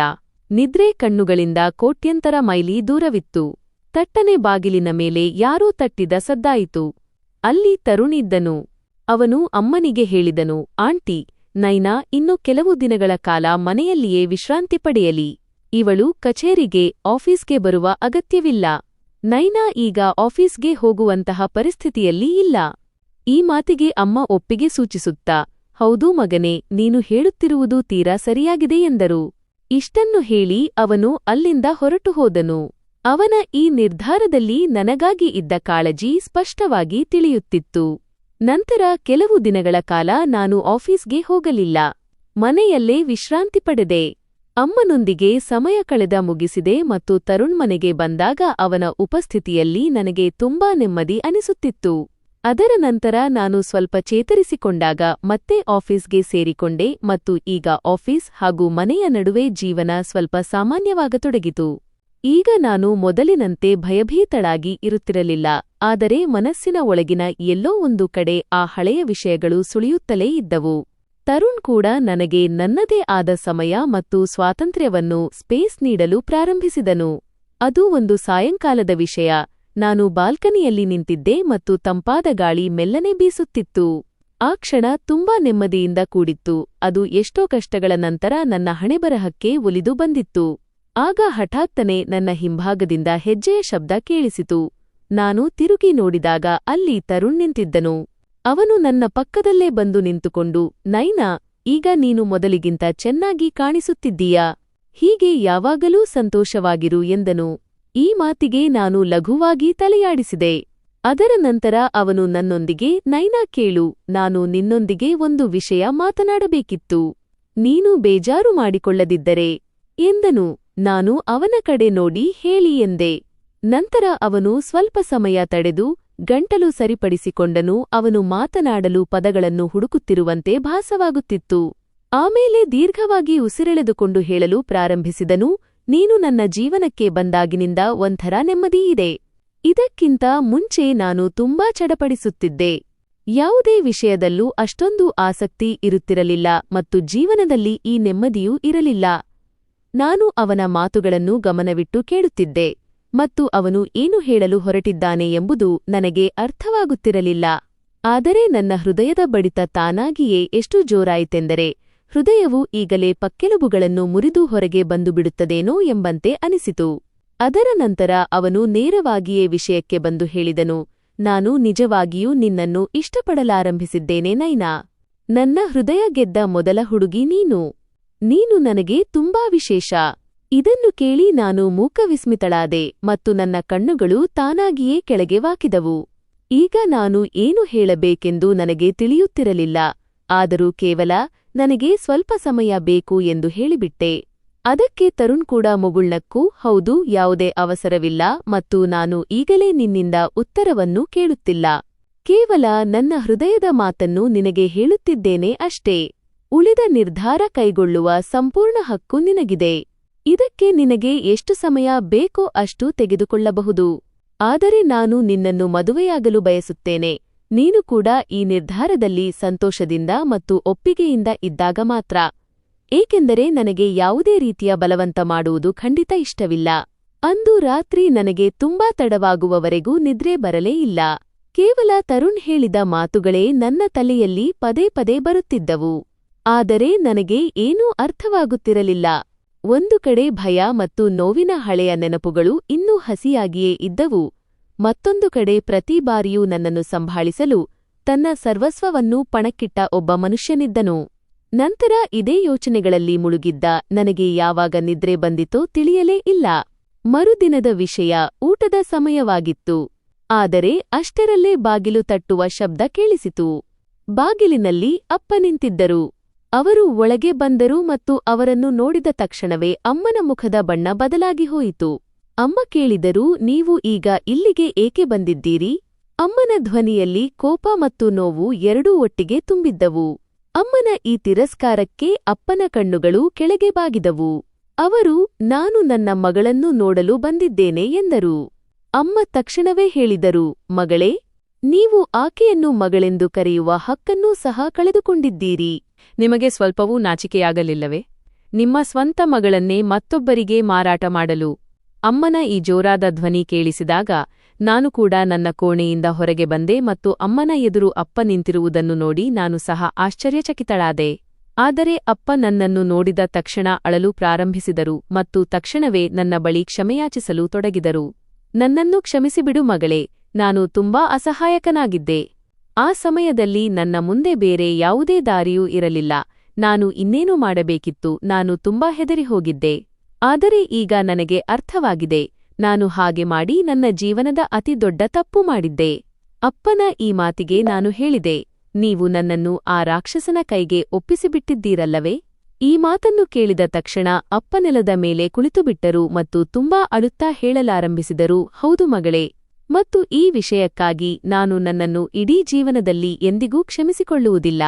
ನಾನು ಇದಕ್ಕೆ ಕೇವಲ ಇಷ್ಟೇ ಹೇಳಿದೆ, ನೀವು ನನ್ನನ್ನು ಒಳಗಿನಿಂದ ಸಂಪೂರ್ಣವಾಗಿ ಮುರಿದು ಹಾಕಿದ್ದೀರಿ ಮತ್ತು ಈ ಒಡೆದ ಮನಸ್ಸು ತಕ್ಷಣವೇ ಗುಣವಾಗುವುದು ಅಷ್ಟು ಸುಲಭವಲ್ಲ ಎಂದು ಹೇಳಿ ಅಲ್ಲಿಂದ ನನ್ನ ಕೋಣೆಗೆ ಹೊರಟು ಬಂದೆ. ಅಮ್ಮ ಕೂಡ ಅಪ್ಪನನ್ನು ಕ್ಷಮಿಸಿರಲಿಲ್ಲ. ಸಂಜೆಯ ಸಮಯದಲ್ಲಿ ತರುಣ್ ಆಫೀಸ್ನಿಂದ ಮನೆಗೆ ಹಿಂದಿರುಗಿದಾಗ ನನ್ನ ಬಳಿ ಬಂದನು ಮತ್ತು ನನ್ನ ಕ್ಷೇಮ ಸಮಾಚಾರವನ್ನು ವಿಚಾರಿಸಿದನು. ಅದೇ ಸಮಯದಲ್ಲಿ ನಾನು ಅವನ ಪ್ರಣಯ ಪ್ರಸ್ತಾಪಕ್ಕೆ ಪ್ರಪೋಸಲ್ಗೆ ನನ್ನ ಉತ್ತರವನ್ನು ನೀಡಿದೆ. ನಾನು ಅವನಿಗೆ ಹೌದು ಎಂದು ಒಪ್ಪಿಗೆ ಸೂಚಿಸಿದ್ದೆ ಮತ್ತು ನನ್ನ ಪ್ರೀತಿಯನ್ನು ಸಹ ಅಂದೇ ಅವನ ಮುಂದೆ ವ್ಯಕ್ತಪಡಿಸಿದೆ. ಈ ಮಾತನ್ನು ಕೇಳಿ ತರುಣ್ ಮುಖದಲ್ಲಿ ಒಂದು ಸುಂದರವಾದ ಅರಳಿದ ಮುಗುಳ್ನಗು ಮೂಡಿತು ಮತ್ತು ನಾನು ಹೇಳಿದೆ, ನನಗಿಂತಲೂ ಹೆಚ್ಚಾಗಿ ನನ್ನನ್ನು ಅರ್ಥಮಾಡಿಕೊಳ್ಳುವಂತಹ ಒಬ್ಬ ವ್ಯಕ್ತಿ ನನಗೆ ಬೇಕಾಗಿತ್ತು. ನಿಮ್ಮಲ್ಲಿ ನನಗೆ ಆ ವ್ಯಕ್ತಿ ಕಾಣಿಸುತ್ತಾನೆ. ಬಸ್ ಆ ಕ್ಷಣದಲ್ಲೇ ಕೋಣೆಯಲ್ಲಿ ಸಂತೋಷದ ಸುಗಂಧ ಆವರಿಸಿತು. ಆ ಕ್ಷಣದ ನಂತರ ಮನೆಯ ವಾತಾವರಣ ಸ್ವಲ್ಪ ಬದಲಾಗಿತ್ತು. ಈಗ ಎಲ್ಲವೂ ಮೊದಲಿನಂತೆ ಭಯ ಅಥವಾ ಆತಂಕದಿಂದ ತುಂಬಿರಲಿಲ್ಲ. ನಾನು ನನ್ನ ಕೋಣೆಯಲ್ಲಿ ಕುಳಿತು ಆಗಾಗ ಯೋಚಿಸುತ್ತಿದ್ದೆ, ನಾನು ನಿಜವಾಗಿಯೂ ಏನು ಬಯಸುತ್ತಿದ್ದೇನೆ ಎಂದು. ಅಪ್ಪ ಕೆಲವು ದಿನಗಳ ಹಿಂದೆ ಬಂದಿದ್ದರೂ ಅವರ ಮಾತುಗಳ ಪ್ರಭಾವ ಇನ್ನು ನನ್ನ ಒಳಗಿತ್ತು. ಅದಕ್ಕಾಗಿ ನನ್ನಲ್ಲಿ ಕೋಪವೂ ಇತ್ತು ಮತ್ತು ಎಲ್ಲೋ ಒಂದು ಕಡೆ ಆಯಾಸವೂ ಇತ್ತು. ಈಗ ಕೇವಲ ಅಮ್ಮ ಮಾತ್ರ ನನ್ನೊಂದಿಗಿದ್ದರು. ಅವರು ಯಾವಾಗಲೂ ನನ್ನನ್ನು ಬೆಂಬಲಿಸುತ್ತಾ ಬಂದಿದ್ದರು ಮತ್ತು ಯಾವಾಗಲೂ ನನಗೆ ಗುರಾಣಿಯಾಗಿ ನಿಂತಿದ್ದರು. ಸರಿಯಾದ ಮತ್ತು ತಪ್ಪಾದ ನಿರ್ಧಾರ ಕೈಗೊಳ್ಳುವುದನ್ನು ಅವರೇ ನನಗೆ ಕಲಿಸಿದ್ದರು. ತರುಣ್ನ ನಡವಳಿಕೆಯಲ್ಲಿಯೂ ಈಗ ಮೊದಲಿಗಿಂತ ತುಂಬಾ ಮೃದುತ್ವ ಮತ್ತು ಗೌರವ ಮೂಡಿಬಂದಿತ್ತು. ಒಂದು ಸಾಯಂಕಾಲ ನಾನು ಆಫೀಸ್ನಿಂದ ಬೇಗ ಮನೆಗೆ ಬಂದಾಗ ಅಮ್ಮ ಅಡುಗೆ ಮನೆಯಲ್ಲೇ ಇದ್ದರು. ನಂತರ ಅವರನ್ನು ಭೇಟಿಯಾಗಿ ನಾನು ಕೋಣೆಗೆ ಹೋಗಿ ವಿಶ್ರಾಂತಿ ಪಡೆಯುತ್ತಿದ್ದೆ. ಅಷ್ಟರಲ್ಲೇ ಬಾಗಿಲಿನ ಮೇಲೆ ಹಗುರವಾಗಿ ತಟ್ಟುವ ಶಬ್ದವಾಯಿತು. ನಾನು ಬಾಗಿಲು ತೆರೆದಾಗ ಅಲ್ಲಿ ತರುಣ್ ನಿಂತಿದ್ದನು ಮತ್ತು ಅವನು ಬಂದು ನನ್ನ ಬಳಿ ಕೇಳಲಾರಂಭಿಸಿದನು, ಇಂದು ನೀನು ಇಷ್ಟು ಬೇಗ ಏಕೆ ಬಂದೆ? ಏನಾಯಿತು? ಯಾವುದೇ ವಿಷಯ ನಿನ್ನನ್ನು ಕಾಡುತ್ತಿದೆಯೇ? ಅದಕ್ಕೆ ನಾನು ಹೌದು ಎಂಬಂತೆ ತಲೆಯಾಡಿಸಿದೆ. ಹೌದು, ನನಗೆ ಒಂಥರ ಆಯಾಸವಾದಂತೆ ಅನಿಸುತ್ತಿತ್ತು. ಅದಕ್ಕವನು ಹೇಳಿದನು, ಅಚ್ಛಾ, ನಿನ್ನ ಆರೋಗ್ಯ ಚೆನ್ನಾಗಿದೆಯಲ್ಲವೇ? ನಡೆ, ವೈದ್ಯರ ಡಾಕ್ಟರ್ ಬಳಿ ಹೋಗೋಣ. ಇದಕ್ಕೆ ನಾನು ಮೆಲ್ಲನೆ ಹೇಳಿದೆ, ಇಲ್ಲ, ಡಾಕ್ಟರ್ ಬಳಿ ಹೋಗುವ ಅಗತ್ಯವಿಲ್ಲ. ನೀವು ಆತಂಕ ಪಡಬೇಡಿ. ಆದರೆ ಗೊತ್ತಿಲ್ಲ ಏಕೆ, ನಾನು ತುಂಬಾ ಹೆಚ್ಚಾಗಿ ಯೋಚಿಸುತ್ತಿದ್ದೇನೆ. ಈ ಮಾತಿಗೆ ಅವನು ಮೊದಲು ಸುಮ್ಮನಾದನು. ನಂತರ ಹೇಳಿದನು, ಏನು ವಿಷಯ ನೈನಾ? ನೀನು ಏಕೆ ಇಷ್ಟೊಂದು ಅತಿಯಾಗಿ ಯೋಚಿಸುತ್ತಿದ್ದೀಯಾ? Over thinking ಮಾಡುತ್ತಿದ್ದೀಯಾ? ನಂತರ ನಾನು ಹೇಳಿದೆ, ಅಂದು ನಾನು ನಿಮ್ಮೊಂದಿಗೆ ಹೇಳಿದ ಎಲ್ಲಾ ಮಾತುಗಳು ಈಗ ನನಗೆ ಅರ್ಥವಾಗುತ್ತಿವೆ. ಆದರೆ ನಾನು ಇದರ ಬಗ್ಗೆ ಅಮ್ಮನ ಜೊತೆ ಮಾತನಾಡಬೇಕಾಗಿದೆ. ಅವನು ಏನನ್ನೂ ಹೇಳಲಿಲ್ಲ, ಕೇವಲ ನನ್ನ ಮಾತುಗಳನ್ನು ಆಲಿಸುತ್ತಾ ನಿಂತಿದ್ದನು. ತರುಣ್ ಕೂಡ ತನ್ನ ಕೆಲಸಗಳಲ್ಲಿ ಬ್ಯೂಸಿಯಾಗಿರುತ್ತಿದ್ದನು ಮತ್ತು ನಾನು ನನ್ನ ಪಾಡಿಗೆ ನನ್ನ ವಿದ್ಯಾಭ್ಯಾಸವನ್ನು ಸಹ ಜೊತೆಜೊತೆಯಾಗಿ ಮುಂದುವರಿಸುತ್ತಿದ್ದೆ. ಆದರೆ ಈಗ ಒಂದು ವಿಷಯ ಬದಲಾಗಿತ್ತು. ಈಗ ಅವನು ನನ್ನ ಜೀವನದ ಹಂಸಸಫರನಾಗಲಿದ್ದನು, ಜೀವನ ಸಂಗಾತಿಯಾಗಲಿದ್ದನು. ಒಂದು ದಿನ ನಾವಿಬ್ಬರೂ ಆಫೀಸ್ನಲ್ಲಿದ್ದೆವು ಮತ್ತು ತುಂಬಾ ಜೋರಾಗಿ ಮಳೆ ಬರುತ್ತಿತ್ತು. ನನ್ನ ಬಿಡುವಿನ ಸಮಯದಲ್ಲಿ ನಾನು ಕಿಟಕಿಯ ಹತ್ತಿರ ನಿಂತು ಮಳೆಯನ್ನು ನೋಡುತ್ತಿದ್ದೆ. ಆಗ ನನ್ನ ಬಳಿ ತರುಣ್ ಬಂದು ನಿಂತುಕೊಂಡು ಕೇಳಲಾರಂಭಿಸಿದನು, ಏನಾಯಿತು? ನಿನಗೆ ಮಳೆ ಎಂದರೆ ತುಂಬಾ ಇಷ್ಟವೇ? ನಾನು ಹೇಳಿದೆ, ಹೌದು, ತುಂಬಾ ಇಷ್ಟ. ಮತ್ತು ನಿಮಗೆ? ಅದಕ್ಕವನು ಹೇಳಿದನು, ಹೌದು, ನನಗೂ ಮಳೆ ಎಂದರೆ ತುಂಬಾ ಇಷ್ಟ. ಇದರಲ್ಲಿ ಒಂದು ರೀತಿಯ ವಿಭಿನ್ನ ನೆಮ್ಮದಿ ಇರುತ್ತದೆ. ಹೃದಯಕ್ಕೆ ತಂಪು ಮತ್ತು ಸಮಾಧಾನ ಸಿಗುತ್ತದೆ. ಅವನ ಉತ್ತರಕ್ಕೆ ನಾನು ಸಹ ಮುಗುಳ್ನಕ್ಕೆ. ನಂತರ ಆಫೀಸ್ ಮುಚ್ಚುವ ಸಮಯವಾದಾಗ ನಾವಿಬ್ಬರೂ ಜೊತೆಯಾಗಿ ಕಾರಿನಲ್ಲಿ ಮನೆಗೆ ವಾಪಸ್ ಬಂದೆವು. ನಾವಿಬ್ಬರೂ ಕಾರಿನಲ್ಲಿ ಕುಳಿತಿದ್ದೆವು ಮತ್ತು ಮಳೆ ನಿರಂತರವಾಗಿ ಬರುತ್ತಲೇ ಇತ್ತು. ನಾನು ಕಿಟಕಿಯಿಂದ ಹೊರಗೆ ನೋಡುತ್ತಾ ಸಂತೋಷಪಡುತ್ತಿದ್ದೆ. ಈಗ ನಾವಿಬ್ಬರೂ ನಿಜವಾಗಿಯೂ ಪರಸ್ಪರ ತುಂಬಾ ಕಂಫರ್ಟಬಲ್, ಸಹಜವಾಗಿ ಆಗಿಬಿಟ್ಟಿದ್ದೆವು. ನನಗೆ ಅಮ್ಮನೊಂದಿಗೂ ಈ ಬಗ್ಗೆ ಮಾತನಾಡಲೇಬೇಕಾಗಿತ್ತು. ಅದಕ್ಕಾಗಿಯೇ ಆ ಸಾಯಂಕಾಲ ನಾನು ಅಮ್ಮನ ಜೊತೆ ತರುಣ್ ಬಗ್ಗೆ ಮಾತನಾಡಿದೆ. ನಾನು ಅಮ್ಮನಿಗೆ ಹೇಳಿದೆ, ಅಮ್ಮ, ನಾನು ನಿಮ್ಮೊಂದಿಗೆ ಒಂದು ವಿಷಯ ಮಾತನಾಡಬೇಕಾಗಿದೆ. ಅವರು ನನ್ನ ಕಡೆ ನೋಡಿ ಹೇಳಲಾರಂಭಿಸಿದರು, ಹೌದು ಮಗಳೇ, ಹೇಳು. ನಾನು ಹೇಳಿದೆ, ಅಮ್ಮ, ತರುಣ್ ಒಳ್ಳೆಯ ವ್ಯಕ್ತಿ ಅಲ್ವಾ? ಅದಕ್ಕೆ ಅವರು ಮುಗುಳ್ನಗುತ್ತಾ, ಹೌದು, ಈ ವಿಷಯ ನನಗೆ ಮೊದಲಿನಿಂದಲೂ ಗೊತ್ತು ಮಗಳೇ. ಅವನು ತುಂಬಾ ಒಳ್ಳೆಯ ಮನುಷ್ಯ. ಅವನು ನಮ್ಮನ್ನು ಪ್ರತಿಯೊಂದು ಸಂಕಷ್ಟದಿಂದಲೂ ರಕ್ಷಿಸಿದ್ದಾನೆ ಎಂದರು. ನಾನು ಅಮ್ಮನಿಗೆ ವಿಷಯ ತಿಳಿಸುತ್ತಾ, ಅಮ್ಮ, ನಾವಿಬ್ಬರೂ ಪರಸ್ಪರ ಇಷ್ಟಪಡುತ್ತಿದ್ದೇವೆ. ತರುಣ್ ನನ್ನನ್ನು ಮದುವೆಯಾಗಲು ಬಯಸುತ್ತಾರೆ ಎಂದೆ. ನನ್ನ ಮಾತನ್ನು ಕೇಳಿ ಅಮ್ಮ ತುಂಬಾ ಸಂತೋಷಪಟ್ಟರು ಮತ್ತು ನನ್ನ ಕಡೆ ನೋಡುತ್ತಾ ಹೇಳಿದರು, ನಿನ್ನ ಇಷ್ಟವೇನು ನೈನಾ? ಆಗ ನಾನು ಅವರಿಗೆ ಮೆಲ್ಲನೆ ಹೇಳಿದೆ, ಹೌದು ಅಮ್ಮ, ನಾನು ಕೂಡ ಅವರನ್ನು ಇಷ್ಟಪಡುತ್ತೇನೆ ಮತ್ತು ನನಗೆ ಅವರನ್ನು ಮದುವೆಯಾಗಲು ಯಾವುದೇ ಅಭ್ಯಂತರವಿಲ್ಲ. ಆದರೆ ನಿಮ್ಮ ಒಪ್ಪಿಗೆಯೂ ಸಹ ಅಷ್ಟೇ ಮುಖ್ಯವಲ್ಲವೇ? ಇದಕ್ಕೆ ಅಮ್ಮ ಉತ್ತರಿಸುತ್ತಾ, ಹೌದು ಮಗಳೇ, ನನಗೂ ಈ ಮದುವೆಯಲ್ಲಿ ಯಾವುದೇ ಅಭ್ಯಂತರವಿಲ್ಲ ಎಂದರು. ನಮ್ಮ ಮದುವೆಗೆ ಅಮ್ಮನ ಒಪ್ಪಿಗೆ ಸಿಕ್ಕಿದ ನಂತರ ಕೆಲವೇ ದಿನಗಳಲ್ಲಿ ನಮ್ಮ ಮದುವೆ ಅತ್ಯಂತ ಸರಳವಾಗಿ ನೆರವೇರಿತು. ನಾನು ತರುಣ್ನ ವಧುವಾದೆ. ಆದರೆ ನಾನು ಮದುಮಗಳಾಗಿ ಸಿದ್ಧವಾದಾಗ ನನ್ನ ಮನಸ್ಸು ಸ್ವಲ್ಪ ಭಾರವಾಗಿತ್ತು. ಆದರೆ ಹೃದಯದಲ್ಲಿ ಒಂದು ರೀತಿಯ ನೆಮ್ಮದಿಯಿತ್ತು. ತರುಣ್ ನನ್ನನ್ನು ನೋಡಿ ನನ್ನನ್ನು ಶ್ಲಾಘಿಸಿದನು, ನನ್ನ ಸೌಂದರ್ಯವನ್ನು ಹೊಗಳಿದನು. ಅವನು ಹೇಳಿದನು, ಇಂದು ನೀನು ನಿಜವಾಗಿಯೂ ನನ್ನ ವಧುವಿನಂತೆ ಕಾಣಿಸುತ್ತಿದ್ದೀಯ ಮತ್ತು ನಾವಿಬ್ಬರೂ ಮನಸ್ಸಾರೆ ಜೋರಾಗಿ ನಕ್ಕೆವು. ಸ್ನೇಹಿತರೆ, ನಮ್ಮ ಈ ಕಥೆ ನಿಮಗೆ ಇಷ್ಟವಾಗಿದೆ ಎಂದು ನಾನು ಭಾವಿಸುತ್ತೇನೆ. ಕಥೆ ಇಷ್ಟವಾಗಿದ್ದರೆ ವಿಡಿಯೋವನ್ನು ಲೈಕ್ ಮಾಡಿ. ಚಾನೆಲ್ಗೆ ಹೊಸಬರಾಗಿದ್ದರೆ ಚಾನೆಲ್ ಅನ್ನು ಸಬ್ಸ್ಕ್ರೈಬ್ ಮಾಡಿ ಮತ್ತು ಹೌದು, ನೋಟಿಫಿಕೇಶನ್ ಬೆಲ್ ಅನ್ನು ಖಂಡಿತವಾಗಿ ಒತ್ತಿ. ಇದರಿಂದ ಮುಂದಿನ ಹೊಸ ಅಪ್ಡೇಟ್ ಎಲ್ಲಕ್ಕಿಂತ ಮುಂಚಿತವಾಗಿ ನಿಮಗೆ ಸಿಗುತ್ತದೆ.